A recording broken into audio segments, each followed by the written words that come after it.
from prosperity to ruin in a single lifetime. When mysterious warriors with horned helmets swept across the Mediterranean in 1177 BC, they didn't just raid, they shattered civilization itself. Watch as mighty empires crumble, Mycenaean palaces burning, Hittite kings abandoning their capitals, and desperate letters from doomed cities begging for help that never came.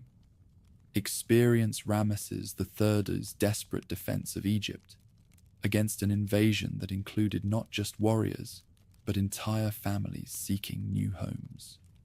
Though defeated at the Nile, these sea peoples would transform into new powers. Philistines, Phoenicians, reshaping history after destroying the Bronze Age world. Across the eastern Mediterranean, the world of the late Bronze Age gleamed with wealth and splendor.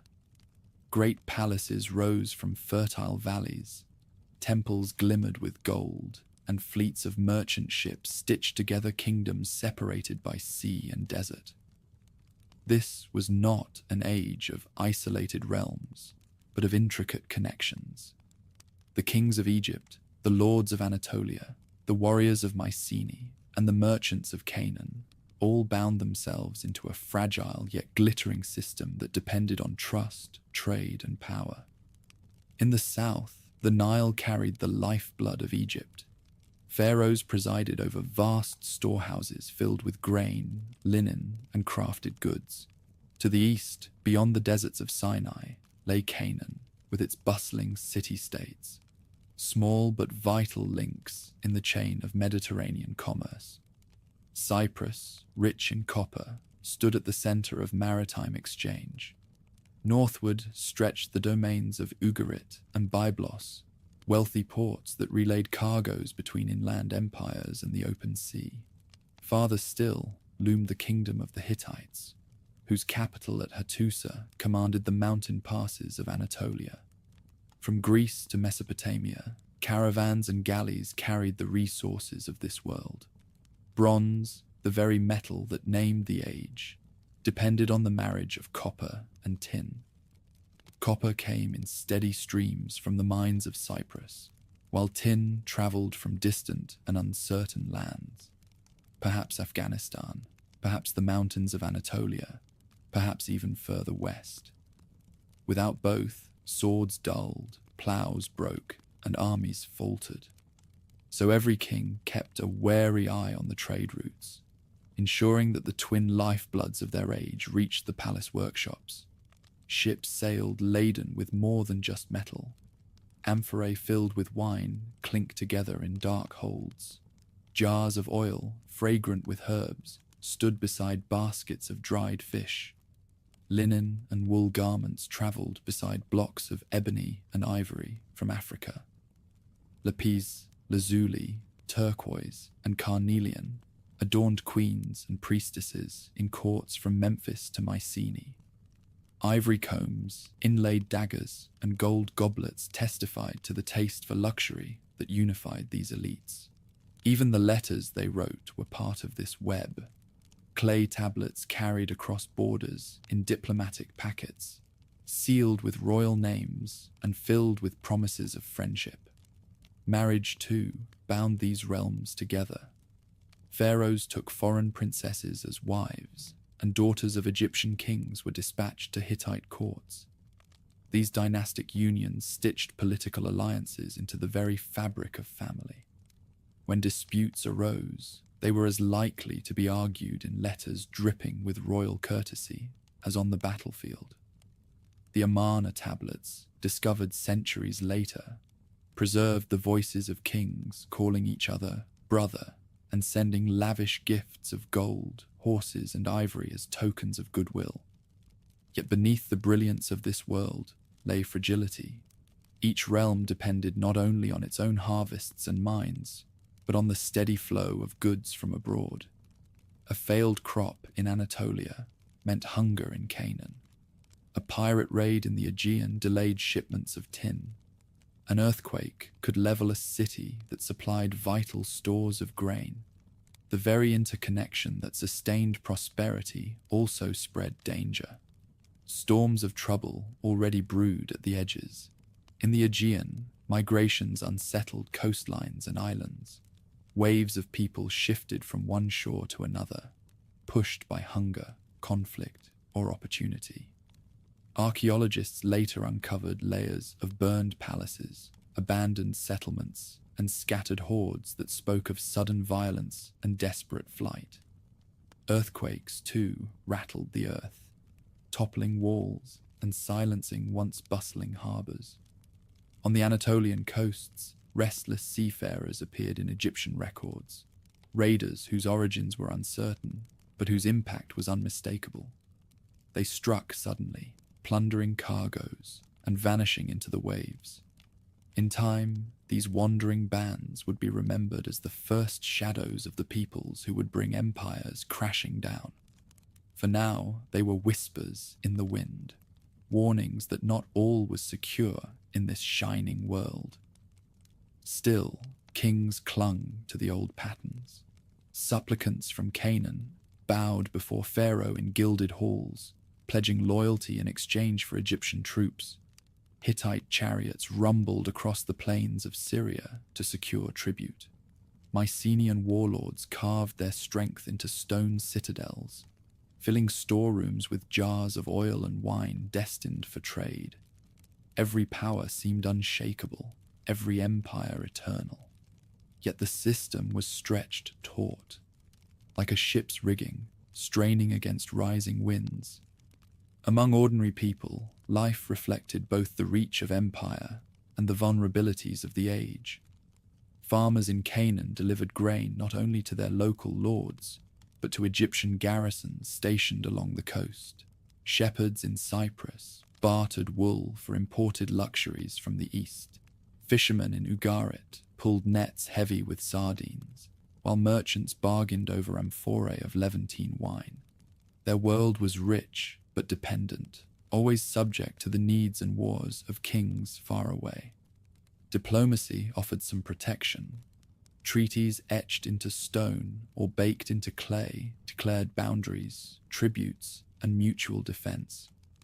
Vassal states promised loyalty in exchange for protection, while great powers swore brotherhood. Yet behind the polished words lurked suspicion.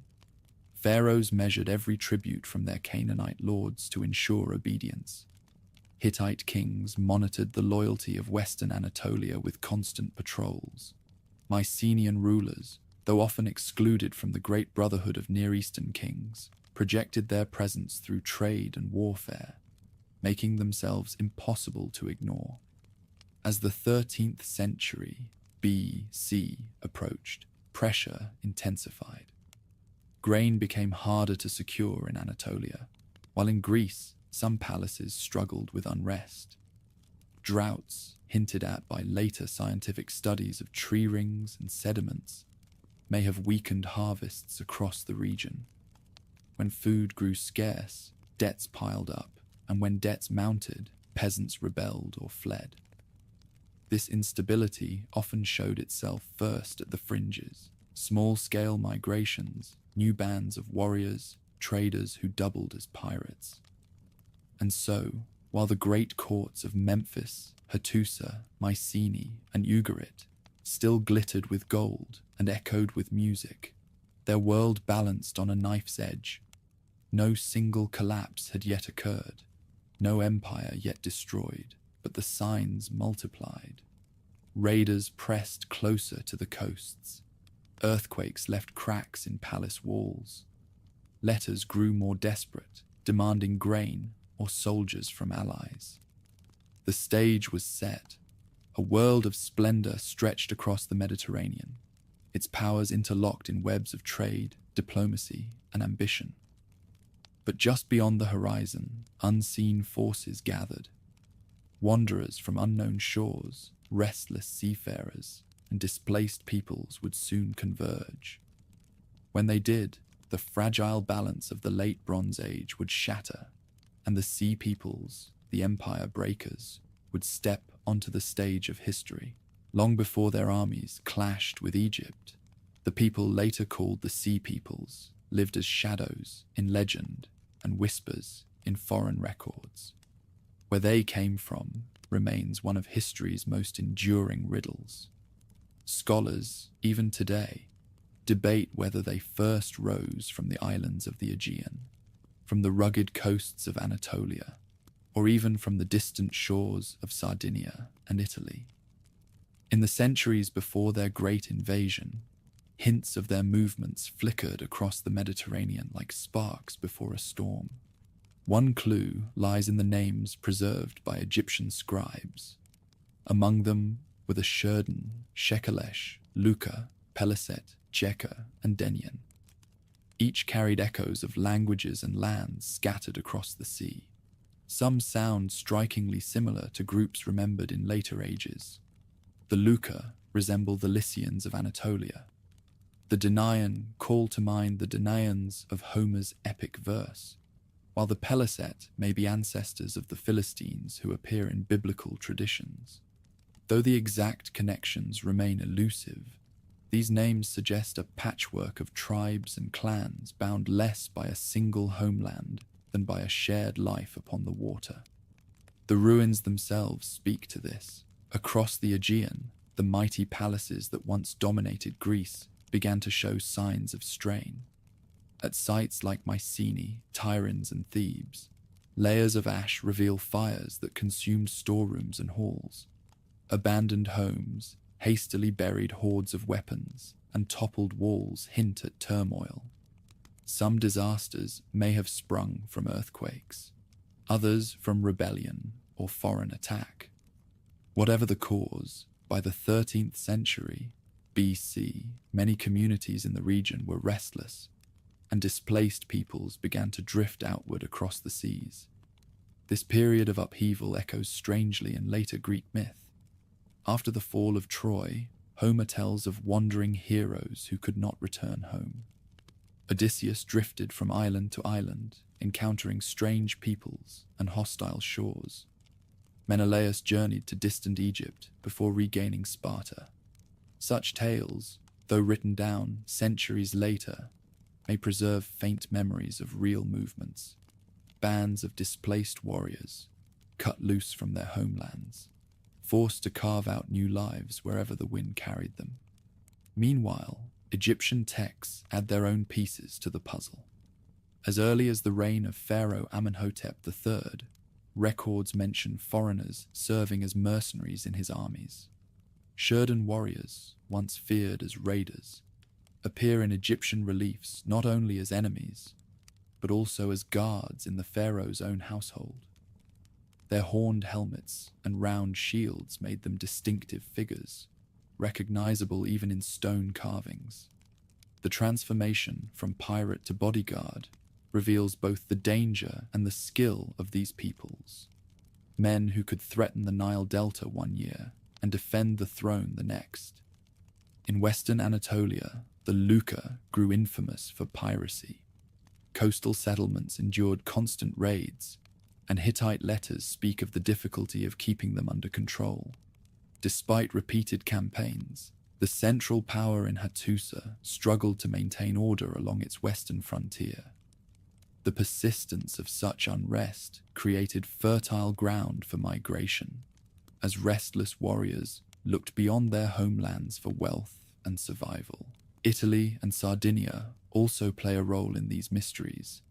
The Shurden, with their round shields and horned helmets, bear a striking resemblance to warriors depicted in Nuragic Sardinia.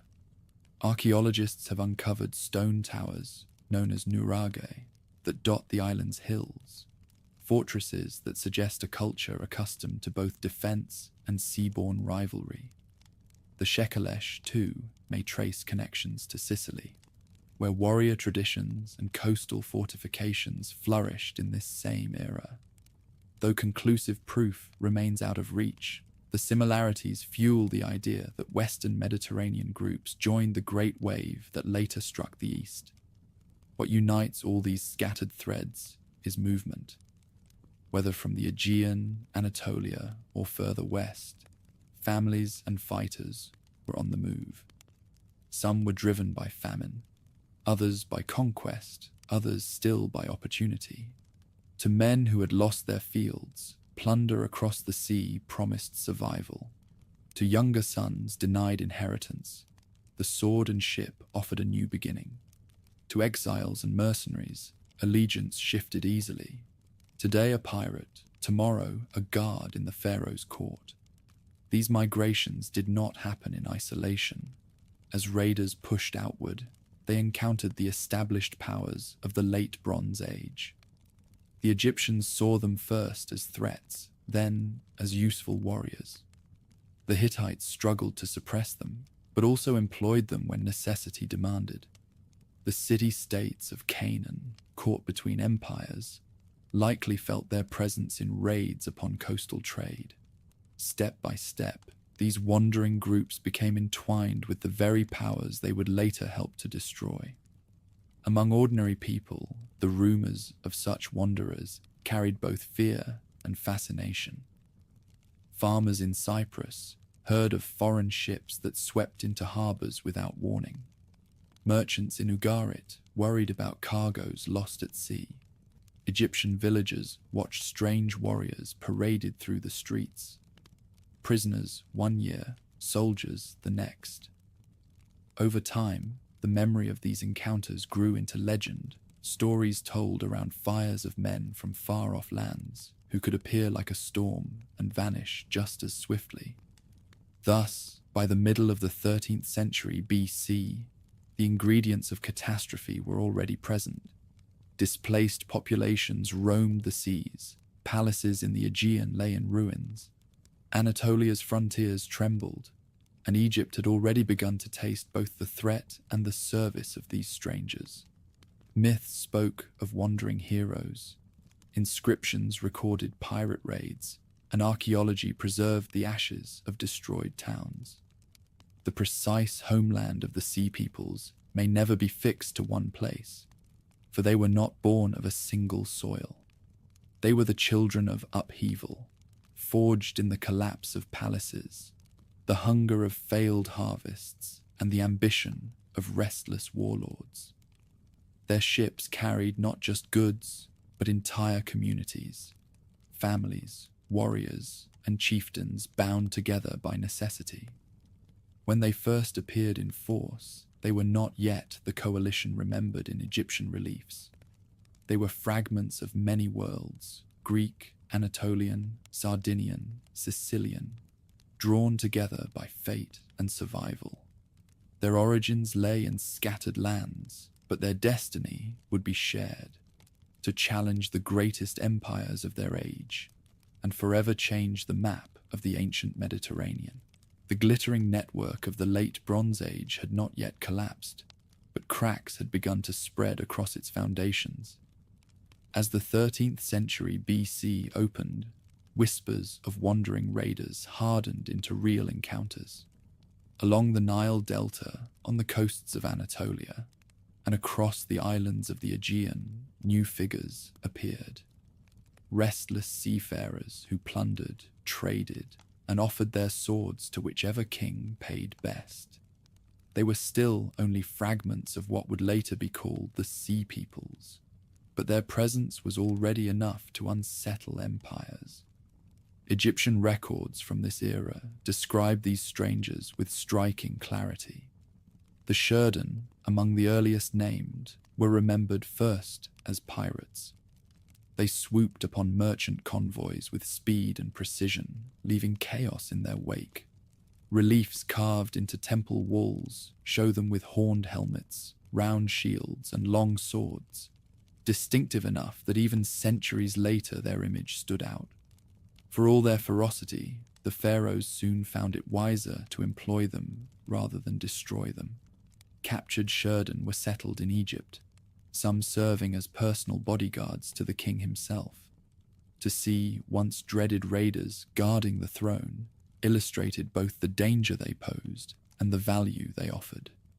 Beyond Egypt, the Luca carved their reputation along Anatolia's rugged coastline. Hittite letters complain bitterly of their constant piracy. Merchant ships bound for Ugarit or Cyprus lived in fear of their sudden attacks. Despite repeated military campaigns, the kings of Hattusa could never fully suppress them. Even when defeated in open battle, they regrouped quickly, slipping back into hidden coves and fortified harbors.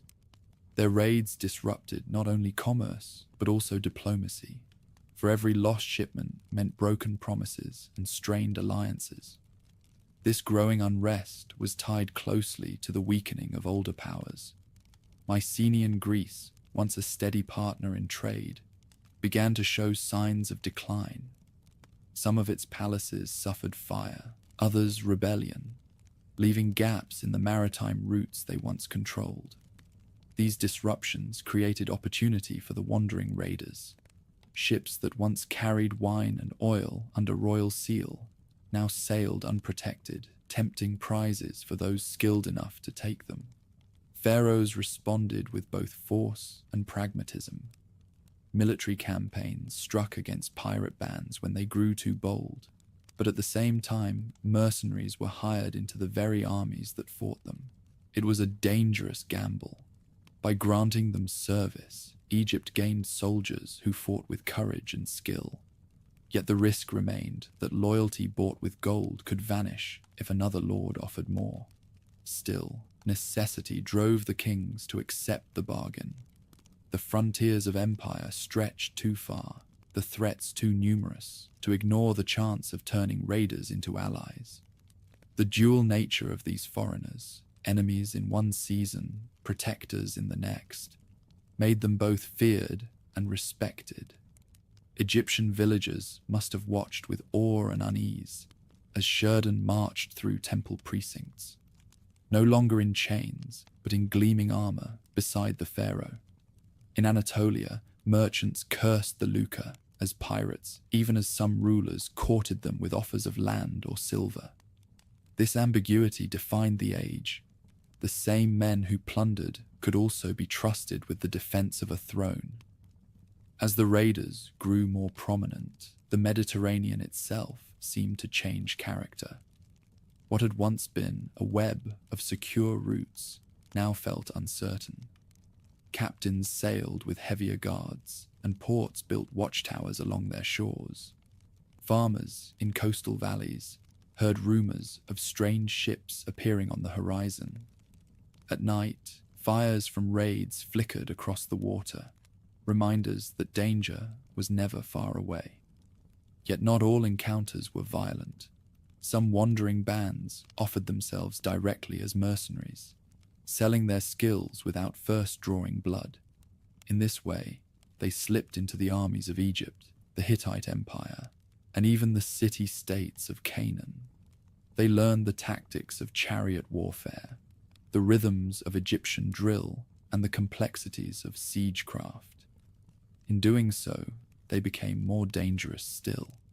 By absorbing the techniques of their employers, they ensured that when the time came to stand against those same powers, they would do so with knowledge equal to any army. Evidence of their early service survives in inscriptions and reliefs. A papyrus from Egypt tells of foreign guards stationed at garrisons along the delta. Hittite records speak of men of the sea enlisted for coastal campaigns. Even the kings of small Levantine towns turned to them in moments of crisis. Each new engagement deepened their integration into the political world of the age, while also spreading their influence and numbers further across the region. Behind these shifts lay broader forces. Drought in Anatolia strained supplies, while earthquakes unsettled the Aegean. Displaced peoples searched for sustenance, and many found it easier to seize what they needed by sea. The breakdown of Mycenaean trade and the weakness of certain Hittite provinces created opportunities too tempting to resist. In this environment, piracy was not merely crime, but a means of survival, and mercenary service a path to security. For ordinary subjects of the empires, these years must have felt unstable. A caravan could be plundered before reaching its destination. A fishing village might wake to foreign sails on the horizon. Soldiers stationed in garrisons discovered that their comrades could include men whose fathers once raided the very same shores. Trust blurred, and loyalty became something purchased rather than assumed. Despite the unrest, life carried on. Temples continued their rituals, harvests were brought in, and merchants risked the sea because trade remained the only lifeline of kingdoms.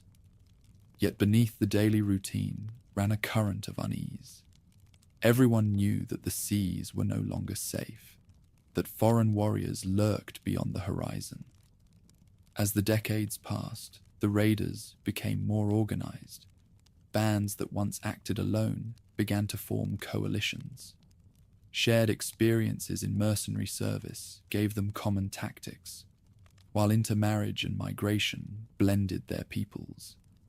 What began as isolated piracy now hinted at something larger, a movement of peoples, not just warriors, sweeping across the Mediterranean.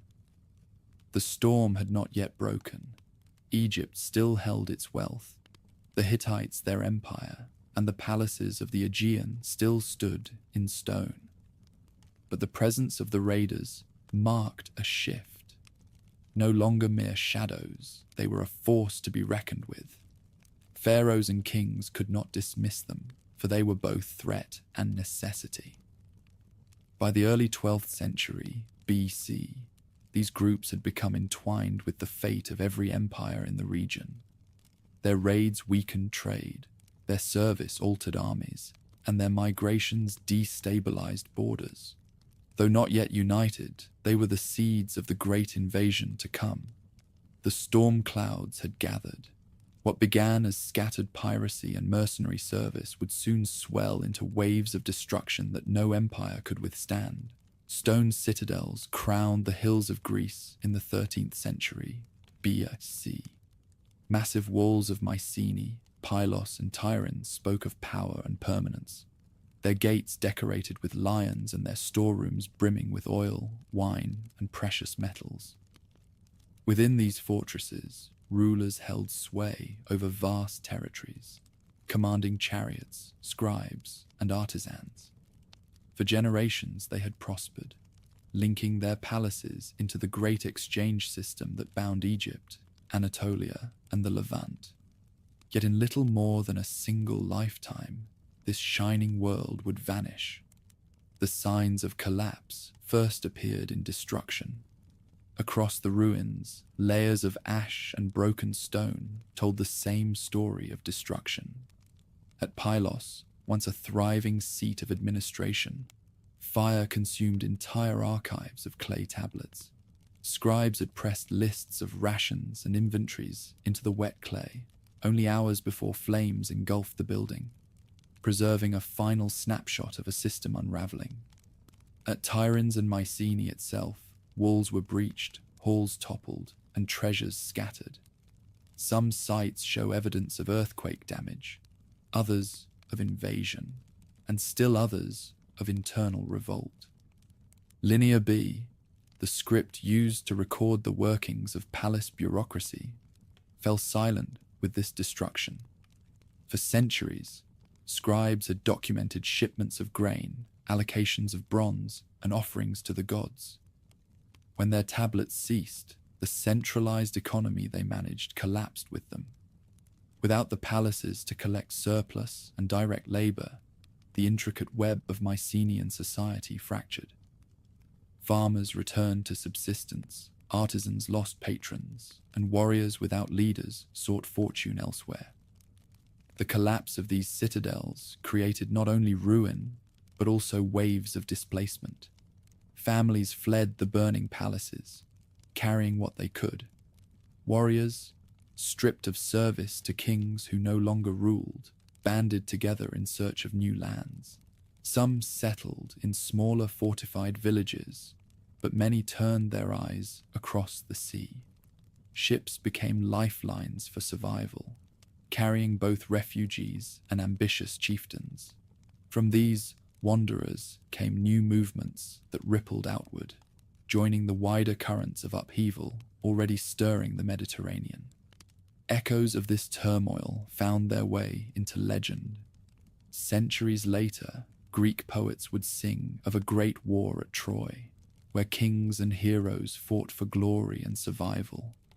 Whether the Trojan conflict reflects a single historical event or a blend of many, the themes resonate with the realities of the 13th century BC, burning cities, displaced warriors, and long journeys by sea.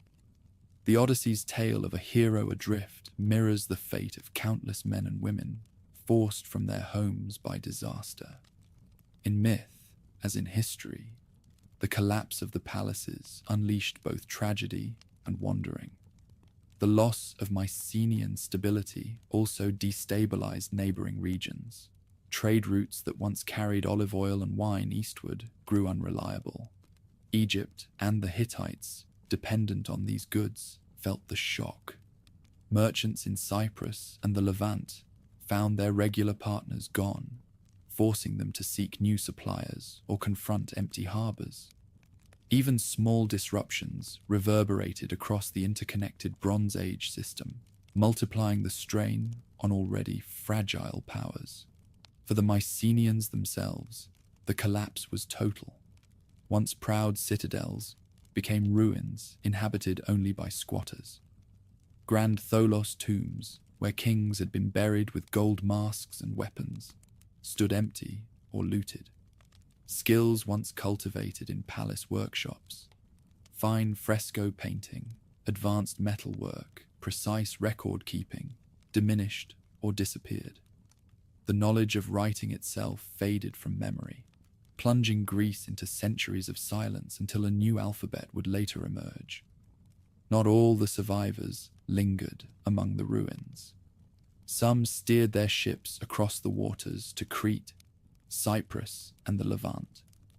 The pottery they carried, the closing chapter of Mycenaean craftsmanship, shaped in an age of upheaval, appears in distant harbors, marking the journey of those who had left behind kingdoms for life as wanderers.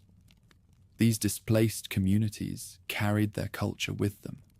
Distinctive pottery styles, architectural traditions, and weapons that blended with those of local populations. It was within this mass of displaced warriors and families that the seeds of the Sea People's movements took root. Men trained in palace armies, skilled with sword and spear, no longer found steady service in their homeland. Stripped of pay and patronage, they turned to raiding. Families followed, turning these groups into not only war bands, but entire migrating peoples. In this way, the fall of the Mycenaean world directly fed the rising tide that would soon batter Egypt, Hatti, and Canaan. The destruction was not confined to mainland Greece. Crete, long a hub of Aegean culture, also suffered. Palatial centers such as Knossos had already waned earlier, but in this century, remaining strongholds faced fire and abandonment. Islands once connected by dense trade networks fell into isolation. Without the Mycenaean fleets to bind them, the Aegean fractured into small, struggling communities. This domino effect was unmistakable. With Greece in turmoil, Anatolia faced added pressure on its western coast. The Hittite Empire struggled to maintain its grip over rebellious vassals, and now faced waves of migrants seeking land and security. Cyprus, once a steady supplier of copper, found itself caught between demand from the great powers and raids from displaced peoples. The Levant, dotted with vulnerable city-states, became both refuge and target. Each region felt the shock of Greece's collapse as if a stone had been cast into the heart of the Mediterranean, sending ripples in every direction. In the memory of later ages, this period stood as a dark turning point. The grand halls of the Mycenaean kings became ruins visited by shepherds. Oral tradition preserved fragments of their glory, transmuted into epic poetry centuries later. But for those who lived through the collapse, the experience was not legend, but survival. Each family faced choices: stay among ruins, migrate inland, or risk the sea in search of safer shores. Many chose the last, and their voyages joined the swelling tide of restless peoples who would later shake the foundations of the ancient world. Thus ended the age of the palaces in Greece. What had been mighty kingdoms, adorned with frescoes and governed by scribes, dissolved into scattered villages. In their place rose a different order, smaller, harder, more mobile. The fall of Mycenaean civilization was not merely the loss of wealth, but the release of energy, scattering peoples across the Mediterranean. In that scattering lay the making of the Sea Peoples, the empire breakers who would soon rise to prominence. In the heart of Anatolia, the citadel of Hattusa had long stood as the proud center of the Hittite world.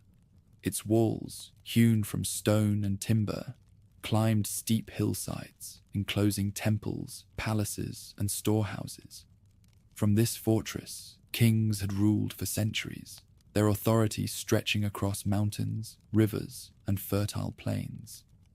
At their height, they commanded lands from the Aegean coast to the valleys of Syria, from the Black Sea to the borders of Mesopotamia. Yet by the dawn of the 12th century BC, this empire faced storms it could no longer master. The last of the strong monarchs, Suppiluliuma II, inherited a kingdom already strained.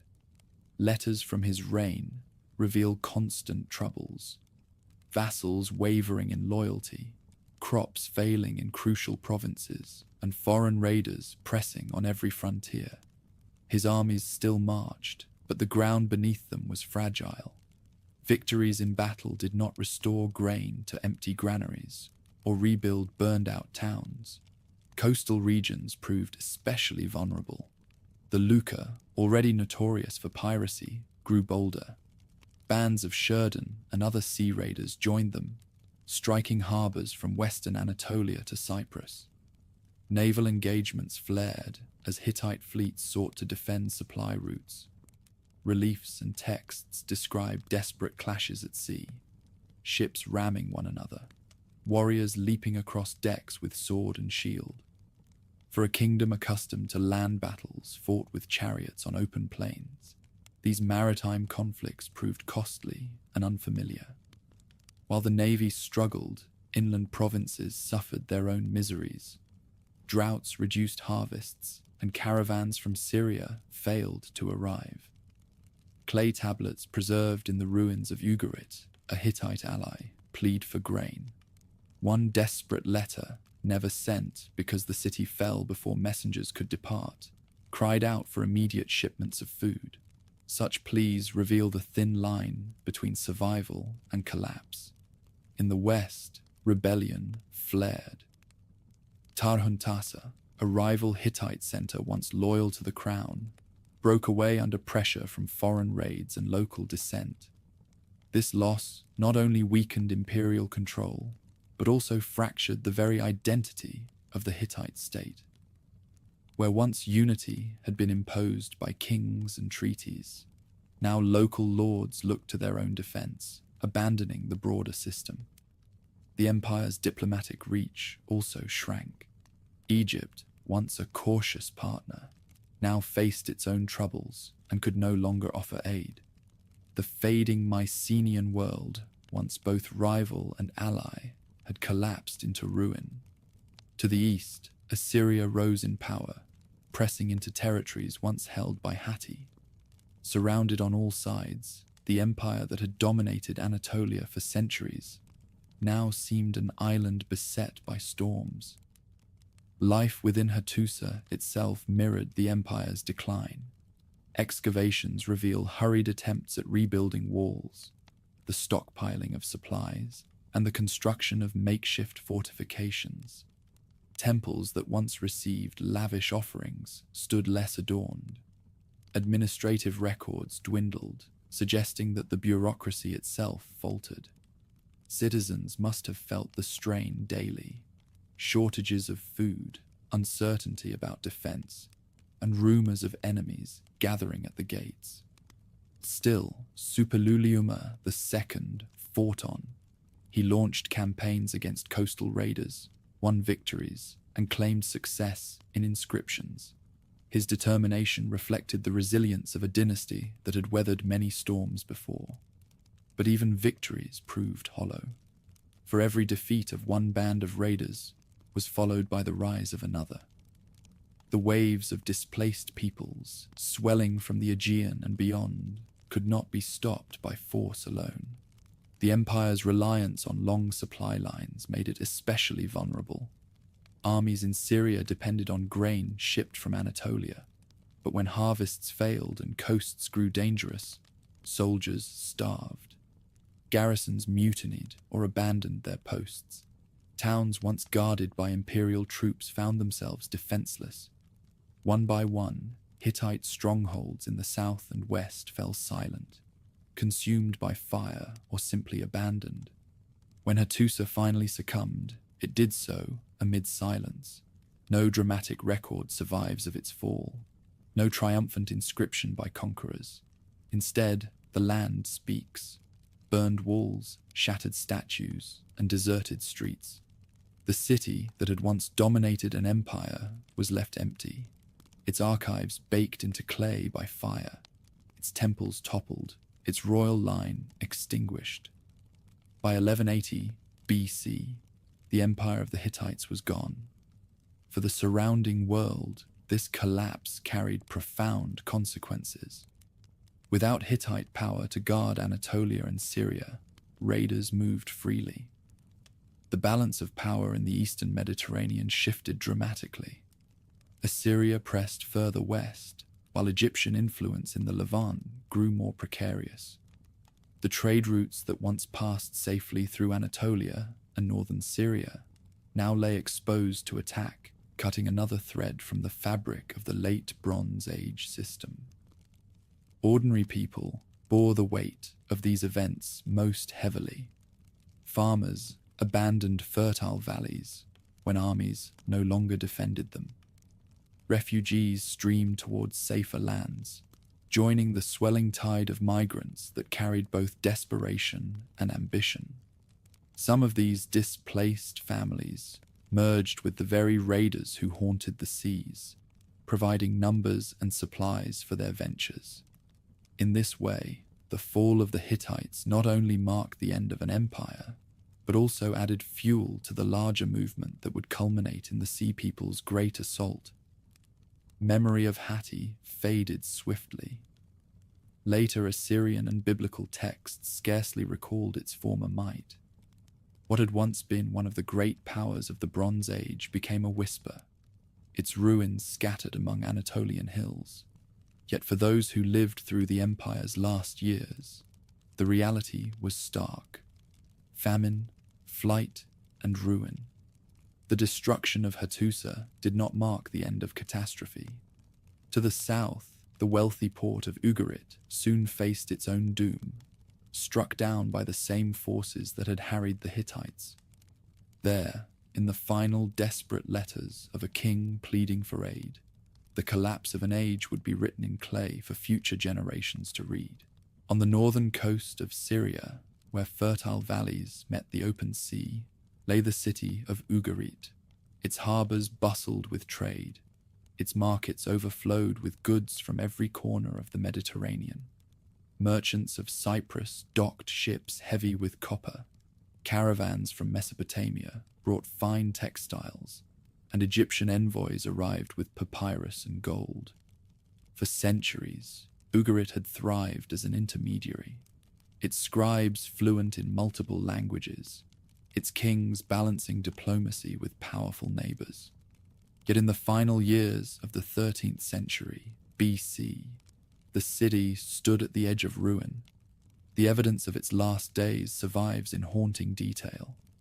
In the ruins lay archives of tablets, still soft, deserted in the frenzy of ruin. These letters, etched in cuneiform, reveal desperate pleas. One message from Amurapi, the last known king of Ugarit, begs his overlord for aid, grain for starving citizens, soldiers to hold back enemies. Another letter, written to a nearby ally, warns of hostile ships sighted off the coast. The messenger who carried it never departed. The tablet remained in the ruins, testimony to a cry for help unanswered. Simultaneous pressures bore down on the city. Raiders struck from the sea, their vessels swift and numerous. Earthquakes rattled the ground, toppling walls and spreading terror. Famine followed poor harvests, compounding misery. In such conditions, even a wealthy port could not endure for long. Without steady shipments of grain from Anatolia and security from the Hittites, Ugarit's prosperity evaporated. Excavations show the violence of the end. Ash layers cover once busy streets. Storerooms filled with amphorae collapsed under fire. Homes were abandoned with goods still inside, as though families fled in haste. Workshops lay silent, half-finished goods on their floors. Nothing suggests a planned evacuation or orderly surrender, only sudden destruction. The fall of Ugarit was not an isolated tragedy. Across the Levant, ports and cities suffered similar fates. Alalak, Byblos, and Ashkelon all felt the weight of invasion and disruption. Where once ships departed daily, harbors fell quiet. Trade that linked east and west collapsed, cutting off Egypt from Anatolian copper, Assyria from Mediterranean timber, and countless small towns from the goods they relied on. The sea peoples were both symptom and cause of this wider collapse. Driven by hunger and displacement, they descended upon the Levant not merely as raiders, but as entire migrating communities. Families traveled alongside warriors, their ships carrying livestock, tools, and supplies. When they attacked, they aimed not only for plunder, but also for settlement. The burning of cities cleared the way for their resettlement along coasts once dominated by ancient states. For the citizens of Ugarit, the terror must have been overwhelming. Imagine the view from the city walls, sails on the horizon, black against the sun, the sound of horns and drums, fire arrows streaking toward the harbor. Soldiers, already weakened by famine and poor morale, could not withstand a determined assault. Families crowded temples seeking divine protection.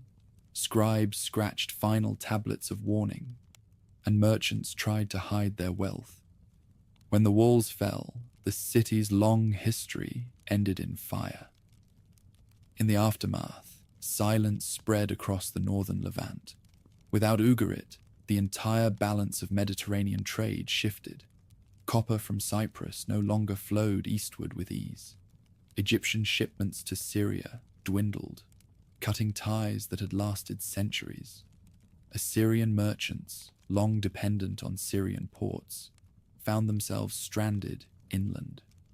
The network that once supported prosperity across 3 continents broke apart. The destruction also carried cultural consequences. Ugarit had been a beacon of learning, home to a unique alphabetic script that simplified writing compared to complex cuneiform systems. Its scribes recorded myths, prayers, and hymns that revealed the gods of Canaanite tradition. El, Baal, Anat, and others, who later echoed in biblical literature.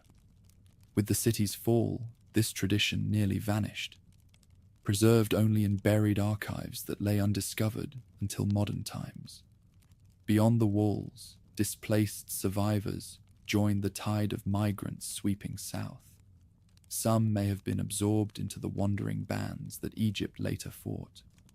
Others sought refuge in smaller Levantine towns or inland villages, their presence strained resources and heightened tensions, fueling further instability.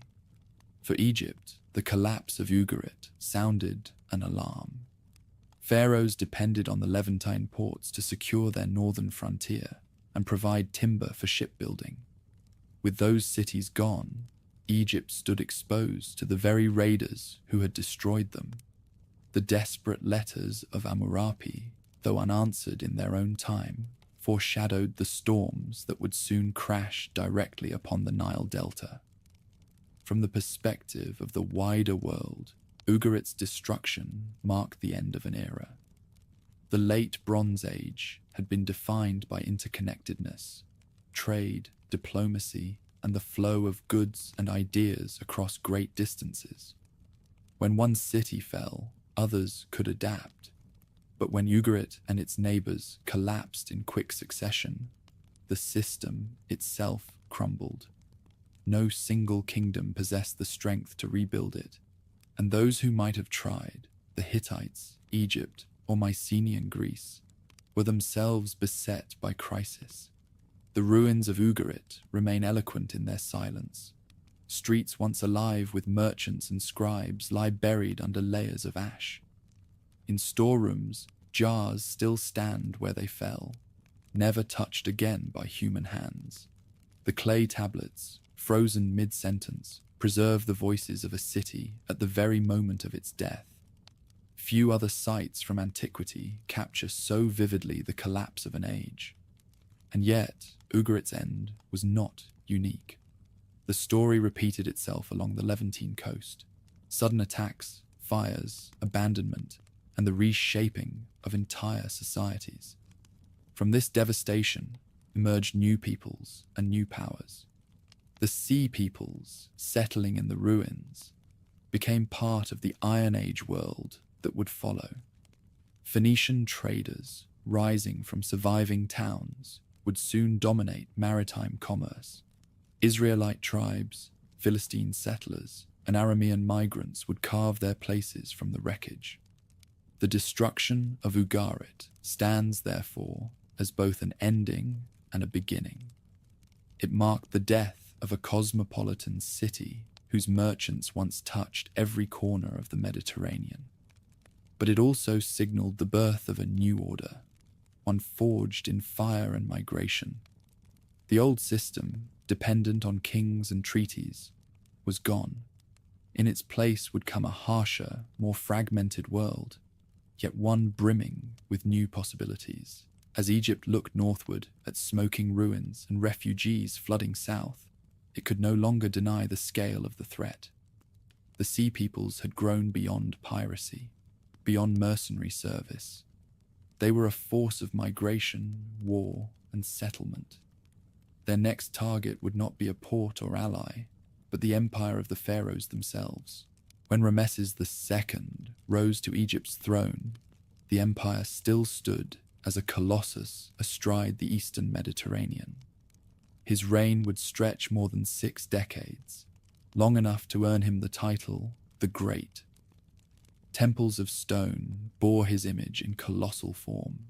Inscriptions praised his victories, and monuments across Nubia, Canaan, and the Nile Delta proclaimed Egypt's strength.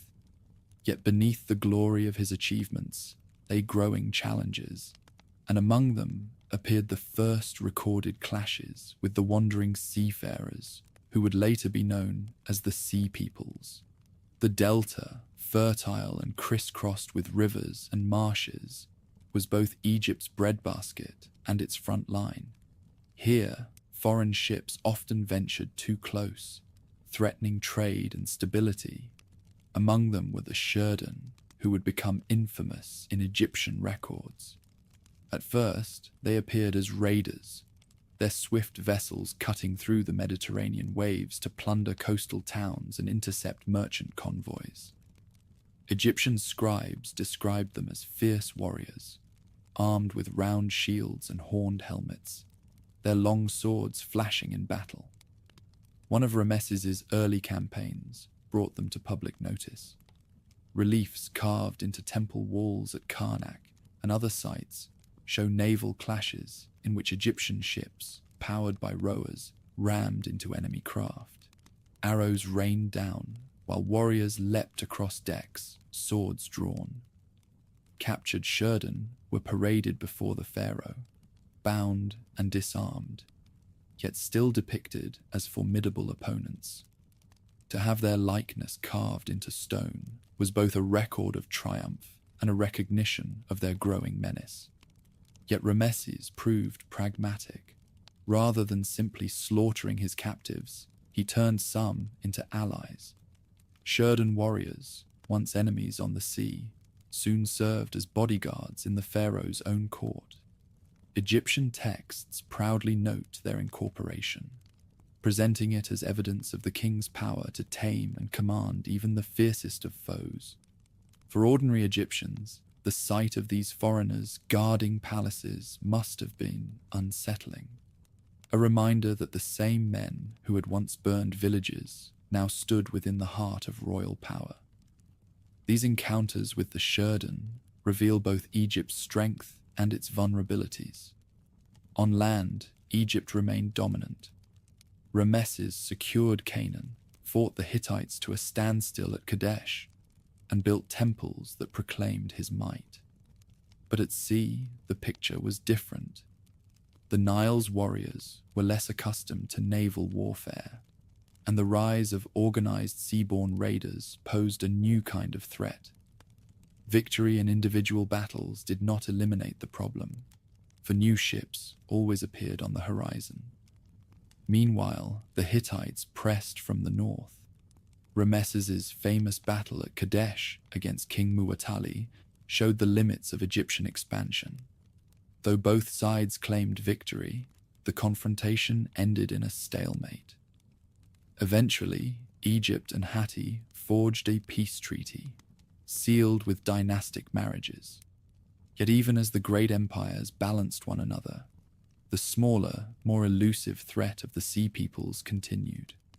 Neither treaty nor diplomacy could contain them, for they answered to no throne and carried no royal seal. In Egypt's own records, Rameses's victories over the Sherdan were presented as final, decisive, and total. Yet history and later inscriptions prove otherwise. Raids continued, and the Sherdan reappeared in Egyptian service during later reigns. Their assimilation into the pharaoh's guard was both a triumph and an admission. Egypt could not fully expel them, only redirect their strength. Life in Egypt during these years reflected the paradox of glory and strain. In Thebes and Memphis, temples rose with colossal statues of the king, their walls covered in scenes of battle and divine favor. In Canaan, Egyptian garrisons extracted tribute from local rulers, ensuring loyalty. Farmers in the delta reaped harvests under the watch of soldiers, while scribes tallied grain for the royal granaries. To the casual observer, the empire appeared unshakable. Yet behind the scenes, cracks widened. Maintaining armies in Canaan drained resources. Building monumental temples consumed wealth. And each new raid along the coast reminded Egyptians that their power was not absolute. The assimilation of Sherdan into Egyptian ranks also shaped the empire's culture. Reliefs and texts portray them not as slaves, but as honored guards, their distinctive dress preserved. Their presence at court must have influenced fashion, tactics, and even the self-image of Egypt's military elite. By adopting foreigners into the heart of their defense, the pharaohs acknowledged both the diversity and the fragility of their position. In hindsight, Rameses's reign can be seen as a high point, a brilliant peak before decline. The monuments he raised still stand, speaking of wealth and confidence, but his empire was stretched thin. Wars against the Hittites, campaigns in Nubia, and confrontations with Libyan tribes consumed Egypt's energies. The pharaoh had checked the Sherdan for now, but he had not resolved the deeper challenge they represented. The rise of mobile, seafaring peoples whose hunger for land and wealth could not be easily contained. As the long reign of Rameses drew to a close, Egypt remained outwardly secure, its borders defended, its temples flourishing. Yet the seeds of future crisis had already been sown. The Sherdan were no longer distant raiders, but part of Egypt's own fabric. Their presence foreshadowed the coming age. when wave after wave of seafarers would press harder against the Nile Delta. When later generations looked back, they saw in Ramesses's encounters with the Sheridan the opening chapter of a much larger story. Egypt had won its battles, but it had not ended the threat. Instead, it had absorbed it, leaving to future pharaohs the task of facing the full force of the Sea People's advance. As the long reign of Ramesses II ended, Egypt passed into the hands of his successor, Meremptah. Though he ruled for only a decade, his reign carried enormous weight. It was during his time that the Sea Peoples first appeared, not merely as scattered raiders or mercenaries, but as part of organized coalitions aligned with Libyan tribes pressing against Egypt's western frontier. What had once been an intermittent nuisance now grew into a grave threat that tested the strength of the Nile Kingdom to its limits. The western desert, stretching beyond the fertile delta, was never truly empty. Tribes wandered its oases, herding livestock and raiding settled lands when opportunity arose. Among them were the Libu, a confederation of clans who had long watched Egypt's wealth with envy. Their mobility and knowledge of the desert made them dangerous foes, difficult to pin down in battle. For centuries, Egyptian armies had repelled them, pushing them back with punitive expeditions. But around 1209 BC, the Libu returned in force, this time with allies not from the sands, but from across the sea. Egyptian inscriptions describe the coalition vividly. The Libu were joined by the Peliset, Djeka, and Shekelesh, names that would later resound in the annals of the Sea People's invasions. These groups had traveled from distant coasts, bringing wives, children, and flocks with them. No longer were they pirates seeking loot and flight. They were settlers on the move, pressing into Egypt itself with the aim of seizing land. The confrontation came in the western delta. Meremptah, though already advanced in age, marshaled his armies swiftly. Chariots rolled across the plains, infantry formed tight ranks, and archers strung bows beneath the burning sun. The clash was fierce. Egyptian reliefs boast of thousands of enemies slain, their severed hands piled before the pharaoh as proof of victory. Captives were paraded in chains, their distinctive headdresses and weaponry marking them as foreigners from across the Mediterranean. Meremptah's triumph was proclaimed on stone. The inscriptions describe Egypt's enemies as utterly shattered, their ambitions crushed by divine favor and royal might. One stele, erected at Thebes, goes further, boasting not only of victory over the Libu and their allies, but also of campaigns in Canaan. It is on this monument, the Israel Stele, that the word Israel appears for the first time in recorded history, naming a people living in the highlands of the Levant.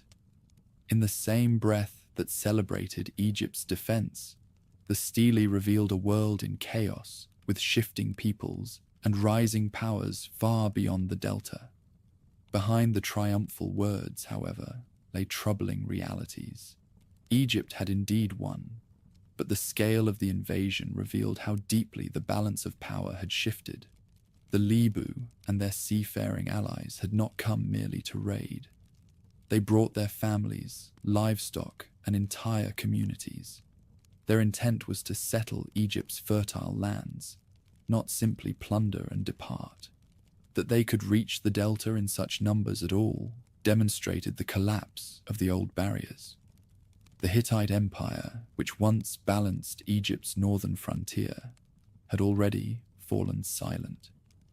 Ugarit and other ports lay in ruins. With these buffers gone, Egypt faced the wandering tides directly. The cost of defense grew heavy. Mobilizing armies drained the royal treasury, while the constant threat along the western border disrupted agriculture. Farmers lived in fear of sudden raids, and caravans carrying tribute from Canaan faced delays. Grain prices rose, a sure sign of strain. Even the victory itself brought no lasting peace, for new waves of migrants continued to push against the frontier. Life in Egyptian garrisons along the western edge must have been tense. Soldiers patrolled the desert margins, watching for dust clouds that marked approaching herders. Scouts carried reports of foreign camps rising in oases. Villagers fortified their homes and temples, relying on distant Thebes to send troops in time. Though the pharaoh's inscriptions boasted of total control, the reality for those who lived on the border was one of constant vigilance and fear. The Sea People's role in these wars marked a turning point. No longer confined to raids against coastal shipping, they now appeared deep in the delta, allied with Libyan tribes in large-scale invasions. Their participation revealed how far their migrations had advanced. The Peliset, later known as Philistines, fought alongside the Lebu. The Cheka and Shekelesh also stood in the coalition. These were not mercenaries temporarily in Egyptian pay, but independent groups carving out their own futures. Their presence foreshadowed the permanent settlements they would later establish in Canaan. The Israel stele itself illustrates how entangled Egypt had become in the upheaval. While celebrating victory at home, it simultaneously acknowledged that new peoples were rising in lands Egypt once dominated. The mention of Israel, a small tribal confederation in the hill country, suggests that Egyptian control over Canaan was fraying. Cities might still pay tribute, but nomadic groups and settlers were asserting themselves in ways the pharaohs could not fully suppress. For the Egyptian court, Meremptar's campaigns offered reassurance that the gods still favored the throne. Priests held festivals of thanksgiving, praising the pharaoh for defending the two lands. Yet within living memory, Egyptians had seen Shurden bodyguards standing in Ramesses' courts, and now they faced the Peliset and Jeka at their very gates. Victory could not conceal the uncomfortable truth. The Sea Peoples were no longer a distant nuisance, but a force moving closer with each generation. In the years after Meremptar's death, Egypt's position weakened further. His successors faced internal strife and short reigns, leaving the throne vulnerable at a moment when unity was most needed. Libyan tribes, undeterred by earlier defeats, renewed their pressure. The Sea Peoples continued to gather strength, their ships ranging wider, their coalitions swelling with fresh migrants from collapsing lands to the north and west. The Libyan wars thus marked more than a single episode of conflict. They revealed a new pattern of threat, migrations of whole peoples, not just warriors, pressing into settled lands. Egypt's victories delayed the tide, but did not reverse it. Each confrontation drained resources, unsettled provinces, and chipped away at the aura of invincibility that had long surrounded the pharaohs. Ordinary Egyptians must have sensed the change. Farmers in the delta endured the march of armies across their fields, losing crops to soldiers and invaders alike. Craftsmen struggled as trade routes faltered, reducing demand for luxury goods. Priests watched offerings dwindle as resources were diverted to defense. Though the monuments declared triumph, daily life carried the weight of insecurity. By the close of the 12th century BC, the stage was set for an even greater storm. The Lebu and their allies had shown that Egypt could be challenged within its own borders. The Sea Peoples had proven their capacity to unite with others, move in vast numbers, and threaten the Nile Kingdom itself. The victories of Meremptar had postponed disaster, but not prevented it. Soon, during the reign of Ramesses III, Egypt would face the largest and most devastating onslaught of all, the invasion of 1177 BC, remembered in carved reliefs as the pharaoh's desperate struggle to save his land from the empire breakers. The reign of Rameses III opened with promise. Though not of the same towering fame as his predecessor Rameses II, he ruled a still mighty Egypt. Temples rose in his honor, and his court maintained the old rhythms of tribute, offerings, and festivals. Yet beyond the Nile, the Mediterranean world burned. Palaces in Greece lay in ruins, the Hittite Empire had collapsed, and the Levantine ports were abandoned or aflame. From this chaos came the largest migration yet of the Sea Peoples, a coalition so vast that it threatened the very survival of Egypt. Egyptian records describe this invasion with unmatched detail. At Medinet Habu, the mortuary temple of Rameses III, vast reliefs spread across the walls, showing the drama in carved stone. There, lines of foreign warriors advance, their families following in ox-drawn carts, their ships crowding the sea with high prows and rows of oars. Against them stand Egypt's armies, archers with drawn bows, chariots racing across the plains, and Pharaoh himself larger than life, smiting enemies before the gods. The coalition of the Sea Peoples was immense. Egyptian texts name them the Peliset, Jeker, Denyen, Shurdan, and Weshesh. Each had its own origin, its own story of migration, yet in this moment they united in pursuit of new lands. They had swept through Syria, crushing what remained of Hittite power, and now turned toward Egypt. Their strategy was bold. One force marched overland through Canaan, while another sailed along the coast to strike the Nile Delta directly. Rameses met the threat with determination. He fortified the delta, stockpiled grain, and called forth every soldier available. Scouts tracked enemy movements, while scribes prepared records of the campaign that would later be carved in stone. When the invaders arrived, Egypt was ready. The land battle came first. Sea People's armies, heavy with wagons and families, pushed south from Syria into Egyptian territory. Their warriors carried long swords, javelins, and distinctive round shields. Egyptian chariots met them in the open fields of the delta. Horses thundered, arrows darkened the sky, and the clash of bronze on bronze echoed across the plain. Reliefs at Medinet Habu show scenes of chaos, foreigners falling beneath Egyptian chariots, their carts overturned, their families caught in the struggle. Though the fighting was brutal, the Egyptians held firm. Rameses claimed thousands of slain enemies, their bodies counted in grisly heaps as proof of victory. The naval battle proved even more dramatic. Egyptian scribes described the Sea People's fleet sailing boldly into the delta's mouths, confident of victory. Their ships, broad and high-sided, carried both warriors and settlers. Rameses had prepared a trap. Egyptian vessels, sleeker and designed for maneuver within the river's channels, waited in ambush. From the banks, archers loosed volleys of arrows, while from the water, Egyptian ships rammed their enemies. Reliefs depict the invaders' boats capsized, their warriors thrown into the water, spears striking them as they struggled to swim. Women and children appear in the carvings too, reminders that this was no mere raiding party, but a migrating people caught in battle. Egypt triumphed.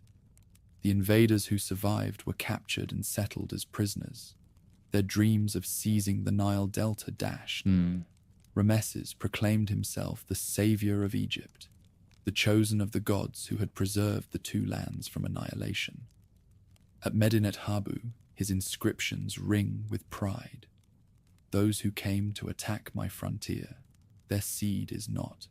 Their hearts and their souls are finished forever. Yet behind the triumph lay devastation. Though Egypt had survived, it did so at immense cost. The scale of the invasion revealed how deeply the Bronze Age world had collapsed.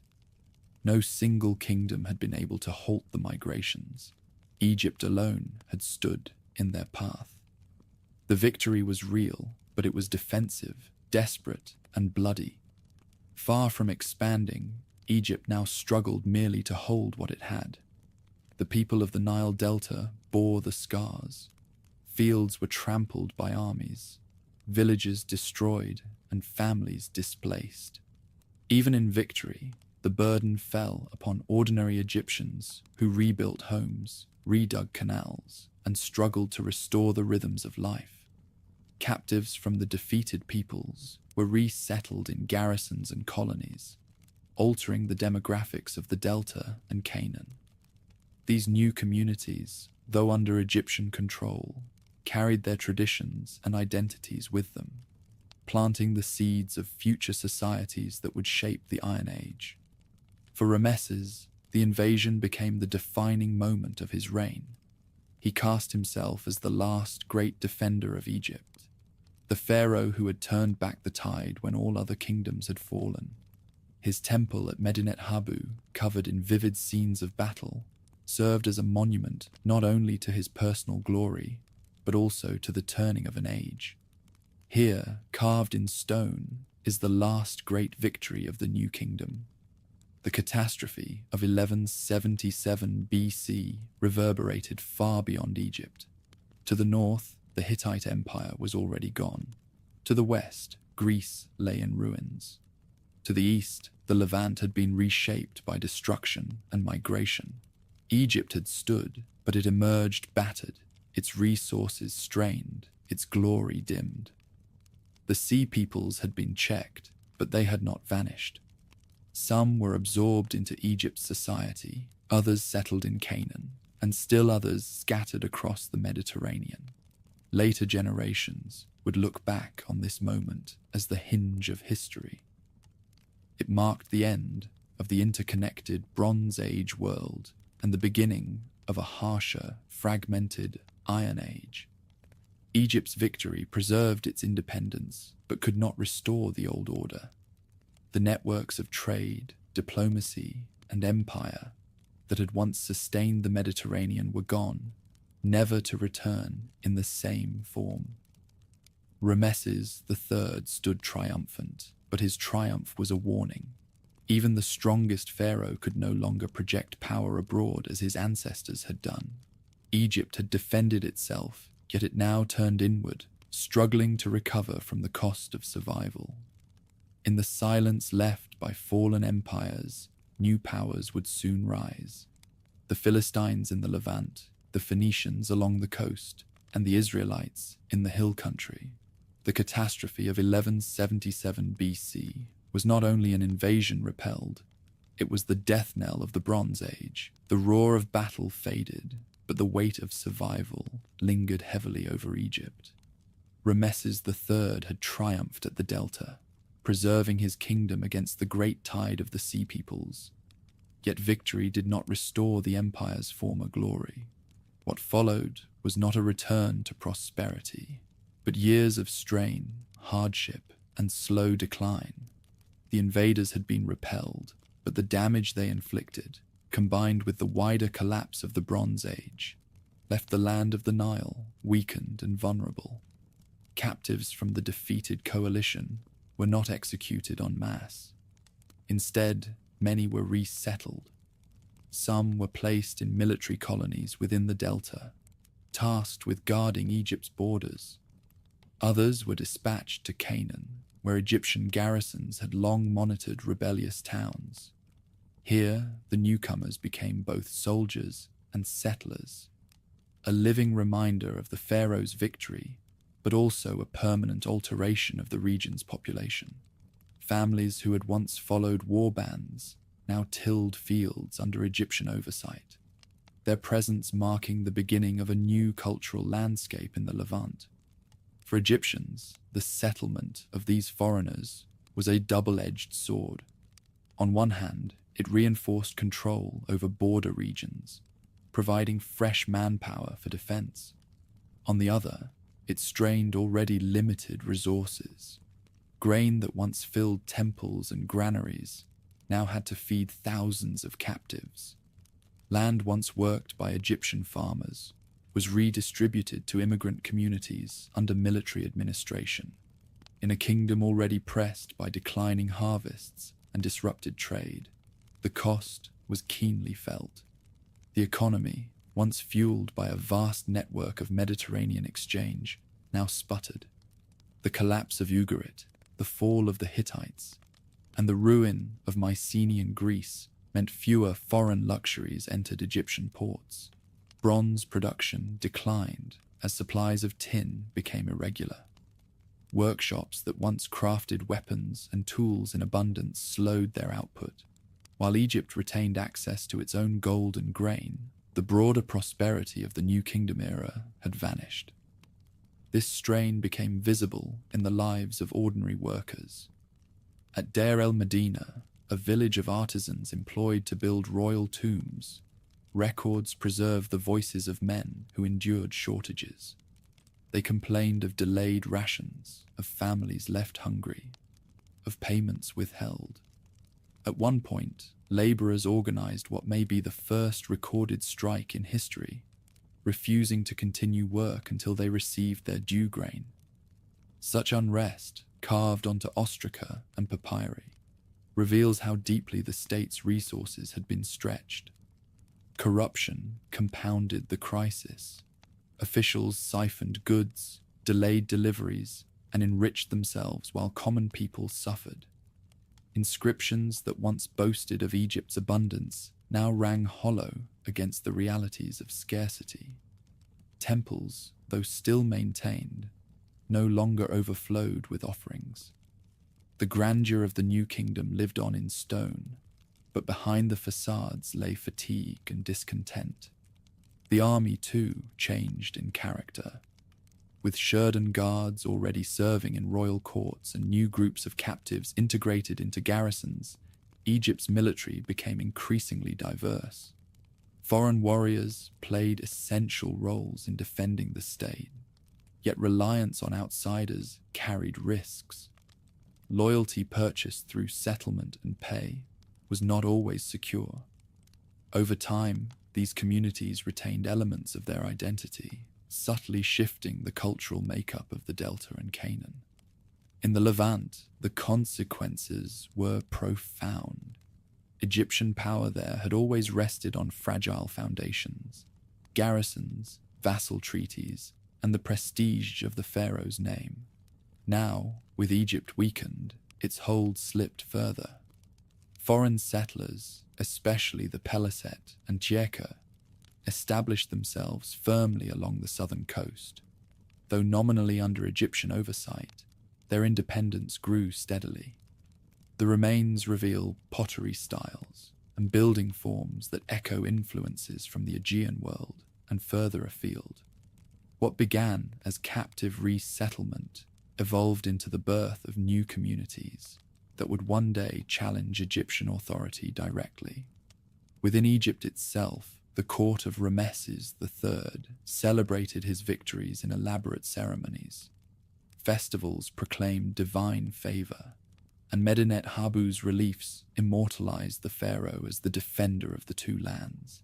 Yet even as monuments glorified the king, daily governance faltered. Successors after him would inherit not a flourishing empire, but a realm struggling to manage its own resources. The brilliance of the New Kingdom had reached its last great moment. Decline had already set in. For villagers along the Nile, the aftermath meant harder toil. Canals required constant repair after armies trampled fields. Herds had been seized or lost during the war, leaving farmers to rebuild flocks. Taxes remained high, for the state needed revenue to feed soldiers and maintain temples. In the Delta, coexistence with resettled foreigners created tensions. Differences in language, custom, and religion mark the newcomers. And though many integrated over generations, in these early decades, their presence was felt as both burden and reminder of Egypt's brush with disaster. Religious life adapted to the crisis. Priests emphasized rituals of protection, invoking the gods to shield Egypt from chaos. Processions carried statues of deities through city streets, reinforcing the idea that divine power had saved the land from invaders. Yet faith could not mask the reality of shortages. Even temples received fewer offerings, their storerooms less stocked than in earlier reigns. This weakening of temple wealth foreshadowed future struggles, as priests gained influence while pharaohs struggled to sustain grandeur. Despite these challenges, Egypt did not collapse as others had. The resilience of the Nile Valley itself, its dependable floods, its fertile soil, sustained the population when external trade faltered. Unlike Mycenae or Hattusa, Egypt retained a secure agricultural base. This stability allowed it to endure, though in diminished form. The kingdom no longer projected dominance across the Mediterranean, but it remained a cohesive state, able to survive while others vanished. By 1150 BC, however, the trajectory was clear. Egypt was a kingdom under strain, surviving but no longer expanding, defending rather than conquering. The memory of the Sea People's invasion lingered in songs and carvings, but the reality of their presence shaped everyday life. They were no longer simply enemies repelled. They had become neighbors, settlers, and in some cases Egyptians themselves.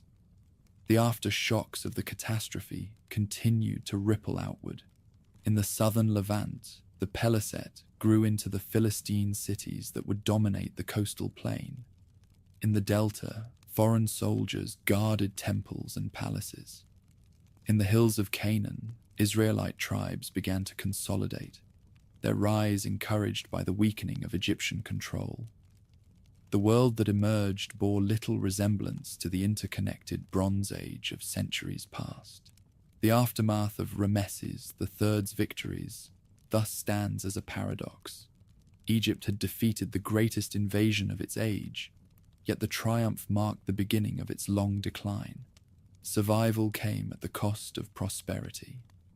Glory was preserved in monuments, but everyday life told a story of shortages, corruption, and unease. The Sea Peoples had been checked, but they remained, reshaping the very lands they once sought to conquer. When later generations remembered this period, they saw it as the twilight of an age. Egypt endured, but the brilliance of its empire faded. The kingdom's focus turned inward, consumed by managing resources, settling foreigners, and maintaining order. Beyond its borders, new powers rose, filling the vacuum left by fallen empires. In this shifting world, the seeds of the Iron Age had been planted, watered by the blood and fire of the invasions. In the wake of Egypt's victory under Ramesses III, fragments of the defeated Sea Peoples scattered across the Mediterranean. Some were absorbed into Egyptian service, others vanished into distant migrations. Yet one group, the Peliset, found fertile ground along the southern coast of Canaan. Here, in the ruins left by war and collapse, they established themselves as a formidable new presence. Over the following decades, these settlers grew into a power remembered by neighbors and later chroniclers as the Philistines. The lands they entered were scarred by conflict. Egyptian garrisons still lingered in a few strongholds, but much of the region lay outside pharaonic control. Local Canaanite towns had suffered raids, famine, and shifting allegiances. Into this fractured landscape came the Peliset, bringing with them families, livestock, and traditions from the Aegean world. They did not remain transient migrants.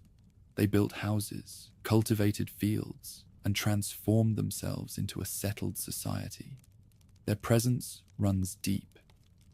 At Ashkelon, Ashdod, Ekron, Gaza, and Gath, the 12th century BC left traces of a fresh culture taking hold. The last phase of Mycenaean pottery turns up in great numbers, carrying patterns that recall the art of Greece. Large, well-constructed houses follow architectural patterns from the Aegean, with broad courtyards and storage areas. Even diet shifted. Animal bones from Philistine layers show a taste for pork, setting them apart from neighboring Canaanites and Israelites. These details mark the Peliset not as passing raiders, but as settlers forging a distinct identity. At first, their survival depended on adaptation. They occupied coastal plains rich in grain and close to trade routes, but vulnerable to hostility from inland populations. Egyptians tolerated them as long as they did not threaten tribute, and Canaanite towns alternately resisted or allied with them. Slowly, through persistence and military strength, the Peliset carved out 5 principal cities: Gaza, Ashkelon, Ashdod, Ekron, and Gath. Together, these formed a loose confederation, remembered later as the Philistine Pentapolis. Their rise coincided with the decline of Egyptian authority in the Levant. Pharaohs after Ramesses III lacked the resources to maintain strong garrisons. Tribute from Canaan dwindled, and Egypt retreated into its own affairs. The vacuum left behind allowed the Philistines to flourish unchecked. Freed from constant Egyptian oversight, they fortified their cities, expanded their fields, and developed trade networks across the sea. Conflict with neighboring peoples soon followed. To the north and east, Canaanite city-states watched uneasily as Philistine power expanded. In the hill country, emerging Israelite tribes clashed with them repeatedly, as later biblical traditions would emphasize. While these texts preserve memory in legendary form, traces supports the picture of conflict. Burned layers in certain towns and shifts in settlement patterns suggest struggles between highland and lowland populations. The Philistines themselves brought military innovations that set them apart. They favored long, slashing swords of Aegean design, round shields, and distinctive feathered headdresses depicted in Egyptian reliefs. Their warriors fought in tight formations, and their fortified cities provided strong defensive bases. Against less organized groups, this combination proved formidable.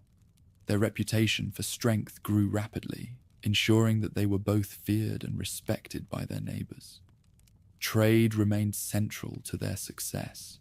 Positioned along the coast, the Philistines controlled access to maritime routes linking Egypt, Cyprus, and Phoenician ports to the north. Their harbors welcomed merchants, and their artisans produced goods prized in surrounding regions. Pottery, textiles, and metalwork spread from Philistine cities into inland markets.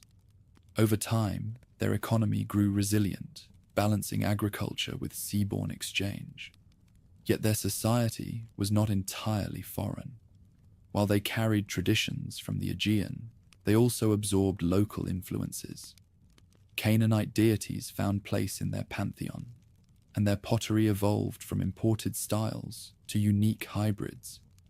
Intermarriage, trade, and diplomacy blended cultures. Within a few generations, the Philistines were no longer simply sea peoples. They had become a Levantine power with a distinct identity of their own. Daily life in their cities reflected this mixture. In Ashdod, excavations uncovered large storage jars filled with grain, evidence of organized surplus management. In Ekron, olive presses reveal industrial-scale production, making the city a hub of oil trade. At Ashkelon, houses contained both imported luxury goods and locally crafted wares, showing the blend of foreign and native traditions. These cities thrived not only as military strongholds, but as centers of agriculture, craft, and commerce. Their political organization remains less clear. The 5 cities appear to have operated as independent yet allied centers, cooperating in times of war but maintaining autonomy in daily affairs. Later texts describe lords of the Philistines, suggesting a ruling elite in each city who could act jointly when needed. This loose confederation allowed flexibility, enabling them to respond quickly to threats while avoiding the burdens of a single monarch. Relations with Egypt grew increasingly distant. While early settlement may have been tolerated under Egyptian oversight, by the 12th century BC, the pharaohs had little capacity to enforce authority in Canaan. The Philistines filled the void, exerting their influence across the southern Levant. Egyptian inscriptions ceased to mention them as enemies after the reign of Ramesses III, a silence that reflects both Egypt's retreat and the Philistines' firm establishment. Conflict with Israelite tribes, however, grew sharper. The highland groups, still forming their identity, often clashed with the powerful cities of the plain. Later biblical stories of Samson, Saul, and David reflect these struggles in legendary form. While the exact details cannot be confirmed archaeologically, the tension between inland tribes and coastal cities is consistent with the evidence of settlement and fortification. For the Israelites, the Philistines became the archetypal foe, a memory preserved for centuries. The rise of the Philistines marked a turning point in Levantine history. They represented the transformation of the sea peoples from wandering raiders into settled powers. Their establishment of the Pentapolis created a lasting political and cultural presence, one that would shape the Iron Age for centuries. In them, the chaotic migrations of the 12th century found permanence, rooted in stone walls and fertile fields. By 1100 BC, the Philistine cities stood as strongholds along the coast, thriving despite the collapse of older empires. Their pottery, architecture, and trade bear witness to a society that combined old Aegean traditions with new Levantine realities. They were no longer outsiders. They were now part of the fabric of the Eastern Mediterranean, both product and cause of the great upheavals that had shattered the Bronze Age. The Peliset had begun as wanderers, allies of Libyan tribes and enemies of Egypt. Through fire and defeat, they had transformed themselves into builders, rulers, and merchants. Their story illustrates the larger transformation of the sea peoples, from storm on the sea to enduring powers on land. As the Philistines rose, other groups, the Checker, Shurdan, and Denian, pursued their own destinies, leaving their marks across the coasts and islands of the Mediterranean. Their tales would follow, each one a fragment of the wider legacy of the sea peoples. When the storms of migration swept across the Mediterranean, not all groups settled in the same way. While the Peliset carved out their Pentapolis in the southern Levant, another branch of the sea peoples sought dominion further north. This group, known in Egyptian inscriptions as the Checker, established themselves on the coast at Dor, a port that would become their stronghold and the center of their maritime ambitions. The site of Dor was well chosen. Perched on a promontory along the Carmel coast, it commanded access to fertile hinterlands, abundant fisheries, and key shipping lanes. For centuries before the Checker arrived, Canaanite merchants had prospered here, linking inland valleys with maritime routes that stretched to Cyprus and Egypt. The upheavals of the 12th century BC left the town vulnerable. When the Checker settled at Dor, they stepped into a vacuum of power, fortifying the city and transforming it into a hub of their own. Excavations reveal their presence vividly. Massive defensive walls rose around Dor during this period, enclosing storehouses, workshops, and dwellings. Pottery styles show strong connections to Aegean traditions, much like the material culture of the Philistines, though blended with local Canaanite elements. Tools, weaponry, and domestic wares display a mix of origins, reflecting both imported skills an adaptation to Levantine life. These findings align closely with Egyptian accounts that describe the Cheka as prominent players in the coastal world of the 12th century BC. Their maritime orientation shaped their identity, whereas the Philistines relied heavily on farming and inland trade. The Cheka turned the sea into their lifeline. They sailed north to Cyprus, west to Anatolia, and south toward Egypt, carrying goods and occasionally launching raids. Control of Dor gave them both security on land and freedom at sea, a balance that allowed them to flourish as coastal lords during an age of collapse. Relations with neighbors were complex. To the south, the Philistine cities expanded their influence. To the north, Phoenician towns such as Tyre and Sidon began their rise. Between them, the Cheka held Dor, competing and cooperating as circumstances demanded. In some seasons, they traded olive oil, wine, and metalwork with their neighbors. In others, they likely contested harbors and sea lanes, their ships clashing with rivals who sought the same spoils of commerce. Egyptian texts from the reign of Ramesses III mention the Cheka among the peoples defeated during the Great Invasion of 1177 BC. Yet unlike other groups, the Cheka clearly endured and prospered afterward, suggesting that they quickly shifted from wandering to settlement. Egyptian authority in Canaan weakened steadily during this time, leaving little to restrain their expansion. By the mid-12th century, Dor stood firmly in their hands, a city that symbolized their resilience and ambition. Daily life within Dor under the Cheka reveals both continuity and change. Houses followed Canaanite patterns, but included features familiar from Aegean architecture. Storage jars filled with grain and oil suggest organized surplus, while fishing equipment reflects the exploitation of nearby waters. Burial customs display a blend of practices, with tombs containing both local artifacts and imported goods.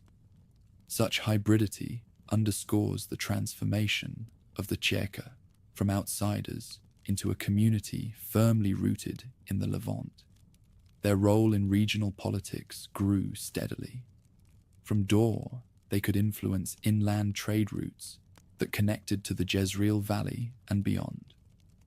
Merchants from the highlands sought access to Mediterranean markets, and the Cheka positioned themselves as gatekeepers.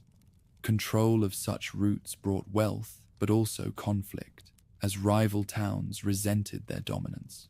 Skirmishes and shifting alliances were likely common, though the archaeological record provides only glimpses of these struggles. The rise of the Cheka also reflects a broader pattern. Across the Mediterranean, the sea peoples who survived Egypt's defenses found new homes.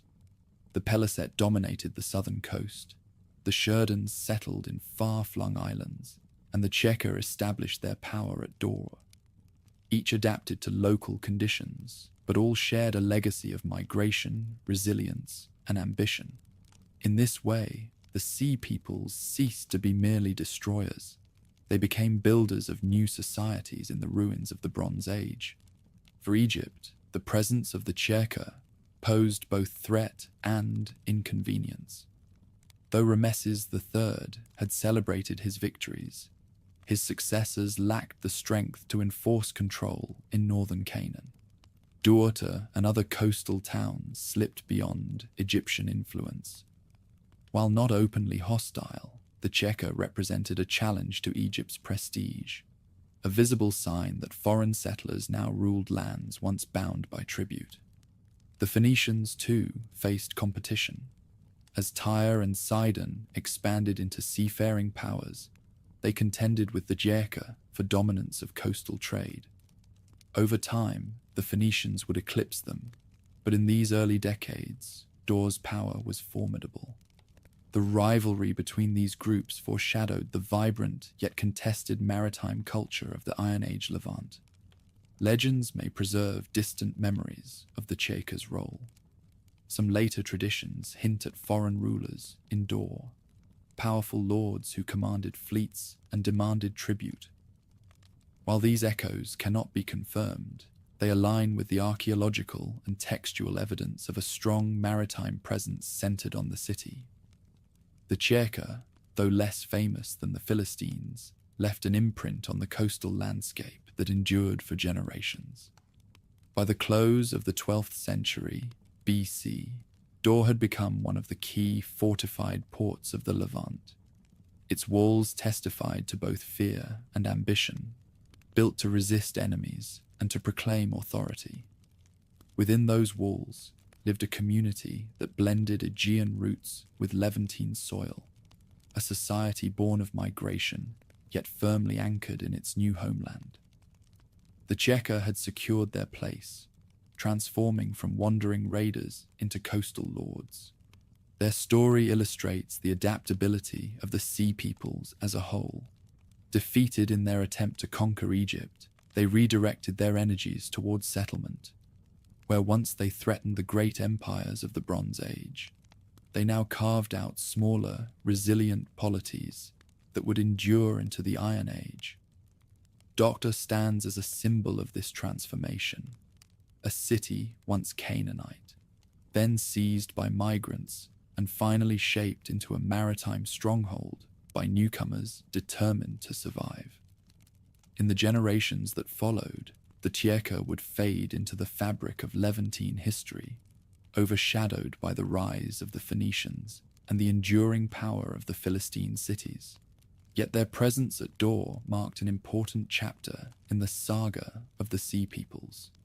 It showed that even amid collapse, new societies could emerge, rooted in resilience and ambition. The coastal lords of Dor may not have ruled empires, but they embodied the spirit of survival that defined the age. As the Philistines entrenched themselves in the southern Levant and the Cheka held Dor, other branches of the Sea Peoples scattered more widely. Their paths stretched across the Mediterranean, shaping islands and coastlines from Sicily to Anatolia. Among the most distinctive were the Shurdan, the Shekelesh, and the Denian, groups remembered in Egyptian inscriptions and hinted at in archaeology. Their stories show how the Great Migrations did not end with Egypt's defense, but continued to reshape the wider world. The Shurdan had first appeared as pirates, striking Egyptian coasts in the days of Rameses II. Captured warriors became bodyguards in pharaonic courts, their horned helmets and round shields immortalized in reliefs. Yet their origins seem to lie farther west. Scholars have long noted similarities between Shurdan armor and the warrior culture of Nuragic Sardinia.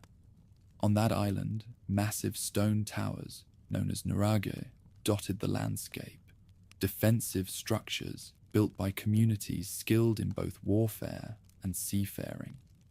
The resemblance suggests a connection. Perhaps migrants from Sardinia joined the great movement of the Sea Peoples, or perhaps defeated Shurdan returned to the island after Egyptian campaigns. Whatever the precise link, traces of their identity endure in Sardinia's Bronze Age.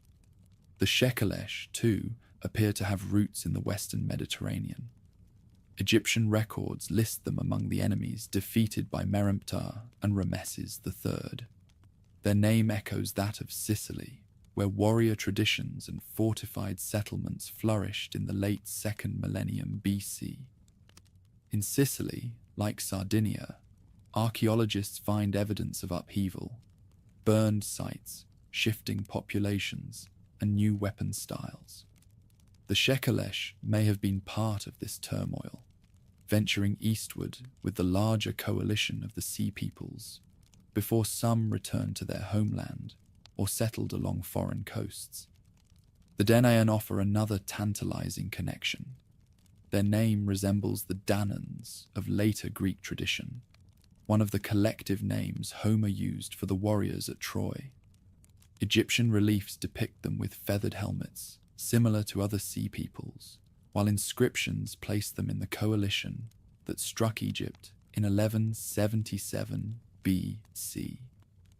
Their presence suggests that warriors from the Aegean, perhaps displaced Mycenaeans, joined the great migrations. If so, the Danaan may preserve a memory of Greek fighters who, after the fall of their palaces, took to the sea in search of new homes. Where these groups ultimately settled remains difficult to trace, but hints survive. In Sardinia, Nuragic culture absorbed foreign influences during this period, adopting new weapon styles and decorative motifs. In Sicily, layers of material reveal ties to both Aegean and Levantine cultures, as if migrants from east and west had converged there. Along the Levantine coast, scattered finds of Aegean-style pottery suggest that not all Danaan remained in Greece. Some joined the new coastal societies of the eastern Mediterranean. What unites these stories is transformation. The Sea Peoples began as raiders, feared for their sudden strikes, but in the aftermath of their defeats, they became settlers. Sardinia and Sicily absorbed migrants who left lasting marks on their architecture and weaponry. The Levant incorporated Philistines, Checa, and Denian, blending them into new Iron Age cultures. Even Egypt, though victorious, hosted communities of Shurden and other foreigners within its borders. Across the Mediterranean, the invaders became neighbors, their identities reshaped by adaptation and assimilation. Their presence altered trade. Sardinia's copper, Sicily's grain, and Levantine oil now moved through channels influenced by these migrant groups. Ships once feared as pirate vessels became carriers of legitimate exchange. The networks of the Bronze Age had collapsed, but new routes emerged, stitched together by peoples who had once been outsiders. Legends preserved echoes of their journeys. Greek poets told of heroes wandering after the Trojan War, their fleets scattered across the seas. Stories of Odysseus encountering strange lands, or of Aeneas sailing west to Italy, may carry faint memories of real migrations. In biblical texts, the Philistines appear as foes of Israel, their origins dimly remembered as foreign. Egyptian inscriptions, carved in stone, celebrated victories over the Shurden, Shekelesh, and Denyen. But in reality, these peoples endured, reshaping regions far from the Nile. Life within their new homelands reflected both continuity and change. In Sardinia, the nuraghe remained central, but new weapons and pottery styles appeared. In Sicily, fortified villages grew larger, suggesting increased competition and external influence. In the Levant, Danaan warriors integrated into societies that blended Canaanite and Aegean traditions. Each community adapted to local conditions, but all carried the legacy of migration and survival. For the Mediterranean as a whole, their dispersal marked the end of a unified Bronze Age and the beginning of a fragmented Iron Age. Instead of a few great empires dominating the region, numerous smaller powers rose, each shaped by the movements of peoples like the Shurden, Shekelesh, and Denyen. Trade became more localized, warfare more frequent, and cultures more diverse. Egypt, though weakened, still remembered these groups with unease. Inscriptions continued to list their names, reminders of the great invasions. Yet Egypt no longer sought to destroy them. Instead, the pharaohs tolerated their presence, even employed them in garrisons, recognizing that the new order of the world could not be undone. By 1050 BC, the Sea Peoples were no longer a storm crashing upon the gates of empires. They had become part of the Mediterranean landscape. Farmers in Sardinia, warriors in Sicily, merchants in Levantine ports.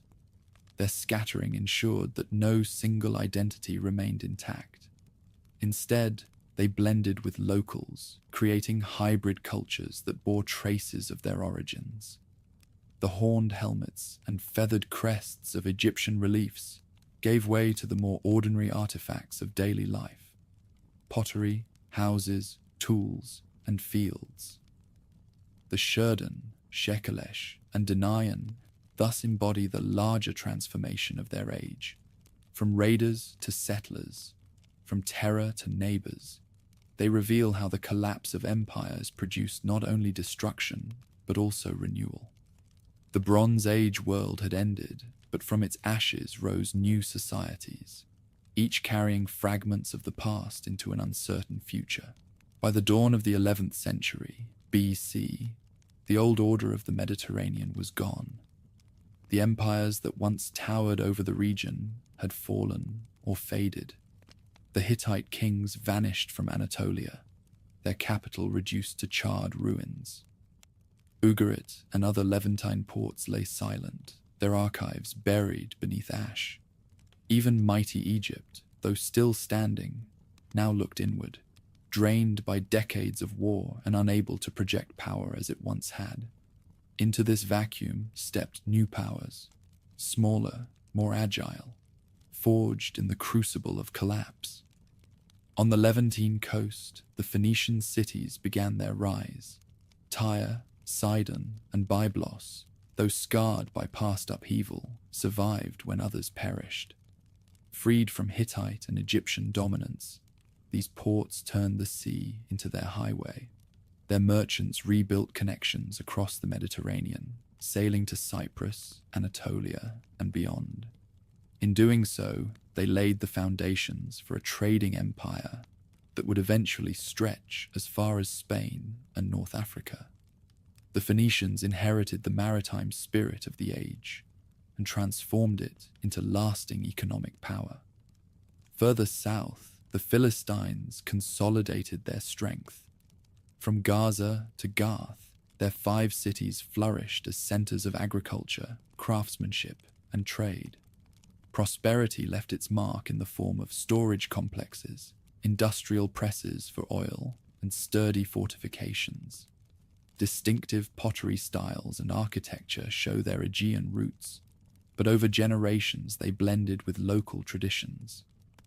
By 1100 BC, they were firmly established as one of the dominant peoples of the southern Levant, rivals to both Canaanite towns and emerging Israelite tribes.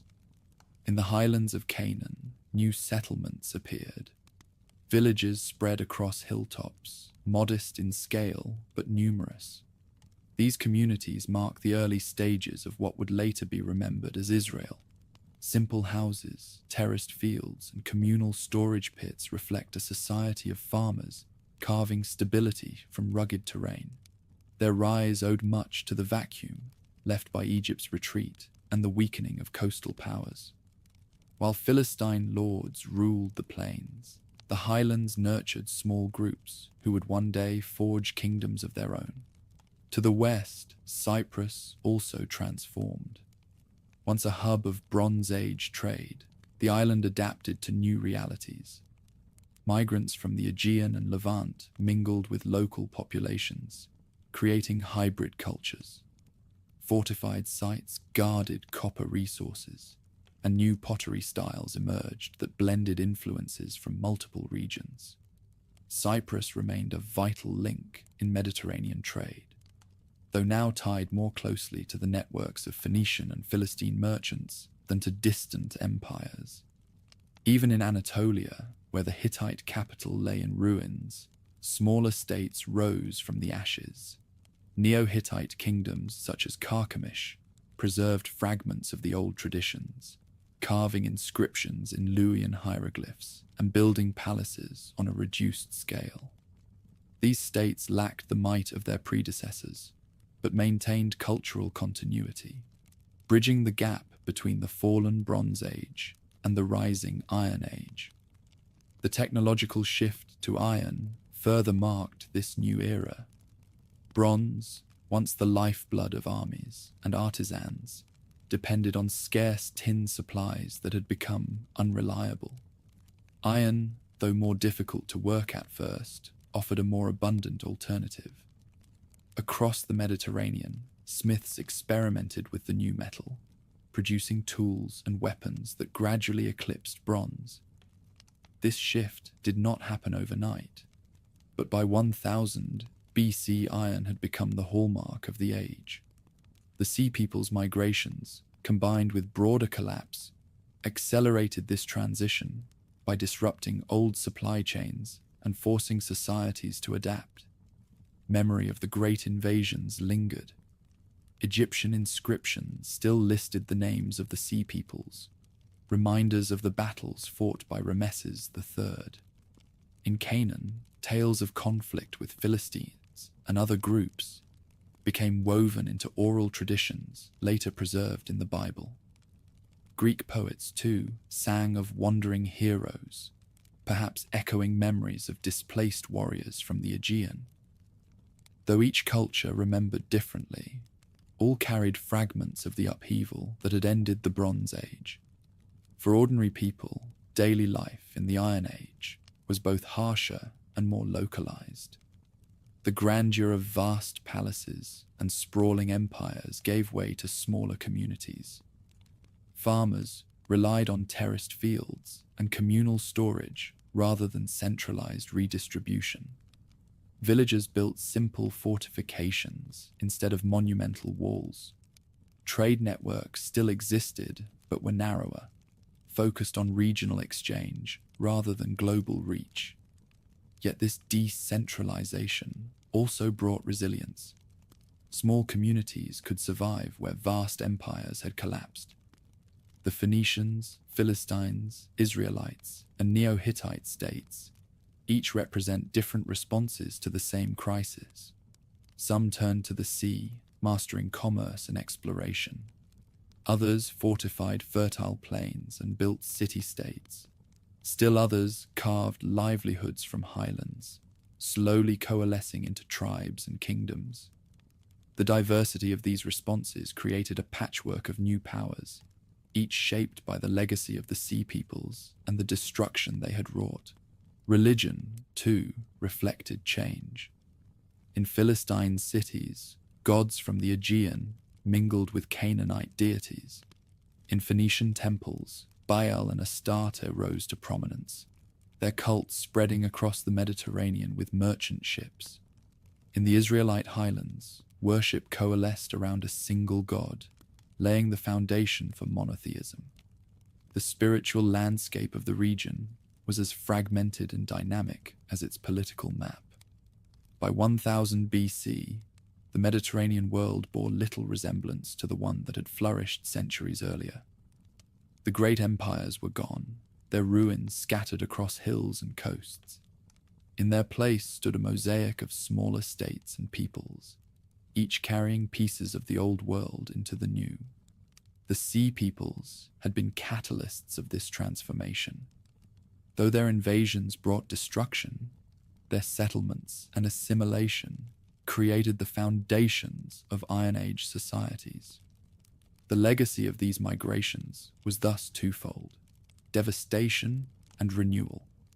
The collapse of palaces, cities, and empires shattered centuries of stability. Yet from those ruins rose new cultures: Phoenicians who would master the sea, Philistines who would dominate the coast, Israelites who would shape religion and history, and countless others who built anew.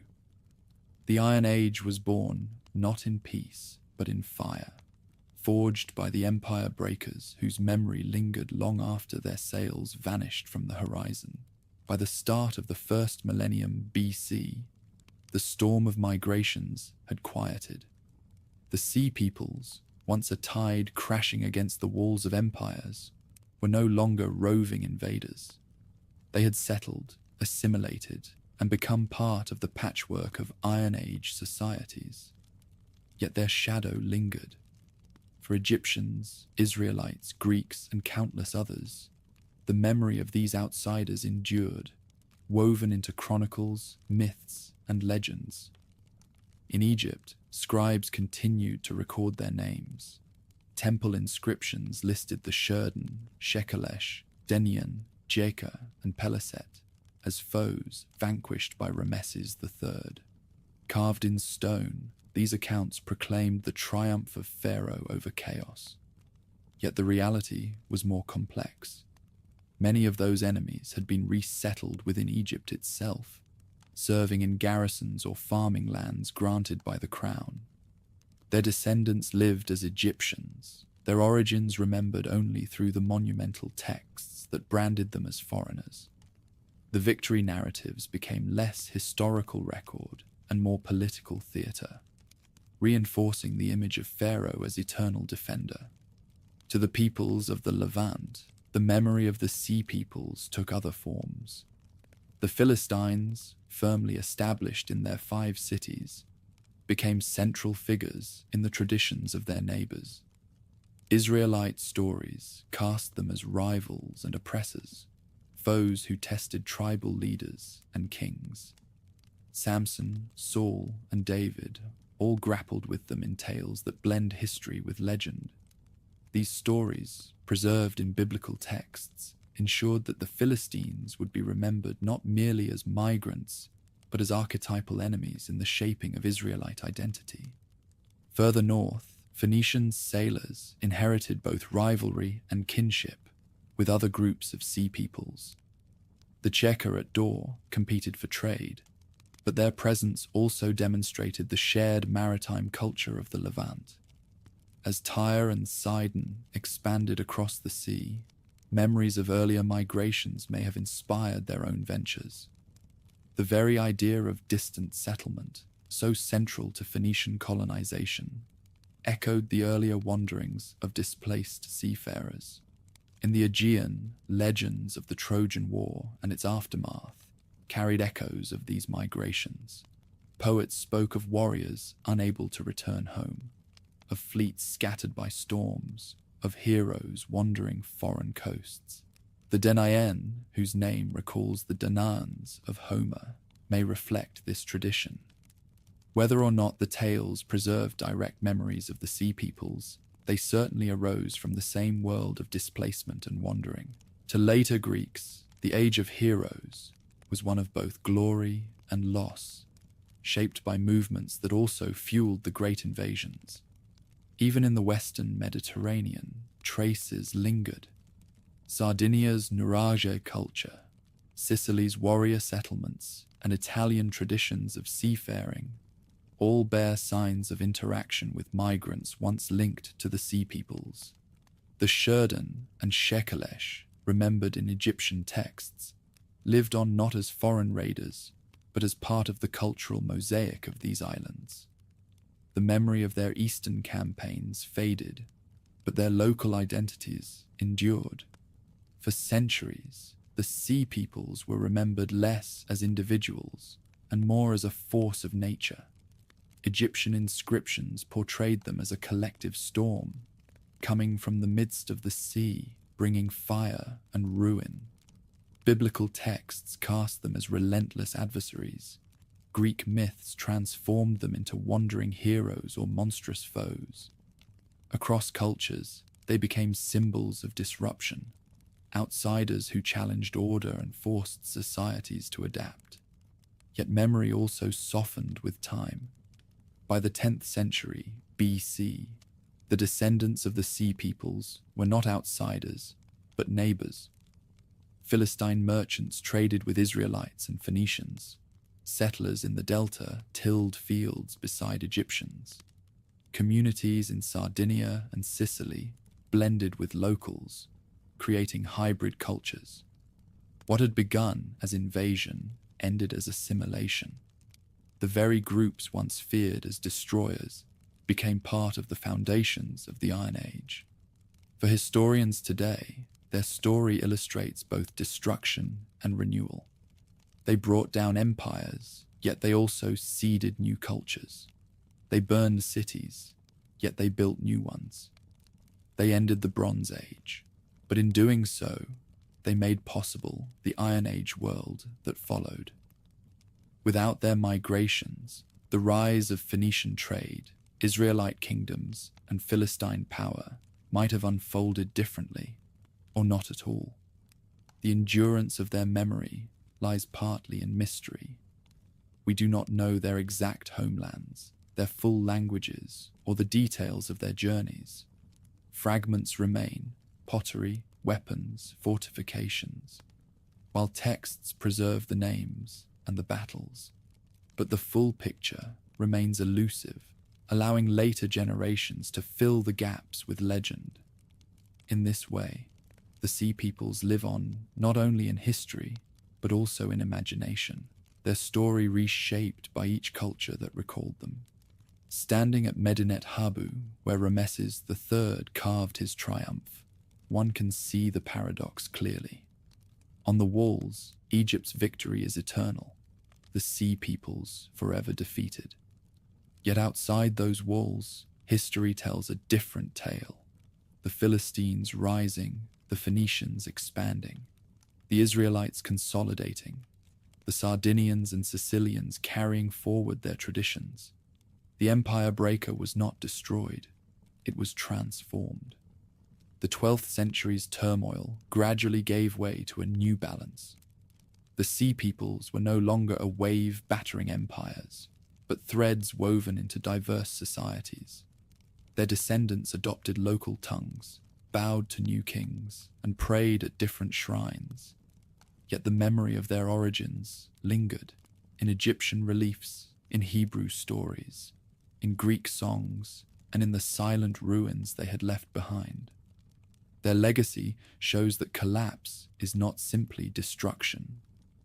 The fall of the Bronze Age toppled palaces and shattered networks, but it also cleared space for new powers to emerge. The Philistine cities, the Phoenician harbors, and the highland tribes all carried fragments of the old world into the new. The Sea Peoples, once branded as outsiders, had become part of the foundation on which the Iron Age was built. So their saga does not end with disappearance, but with transformation.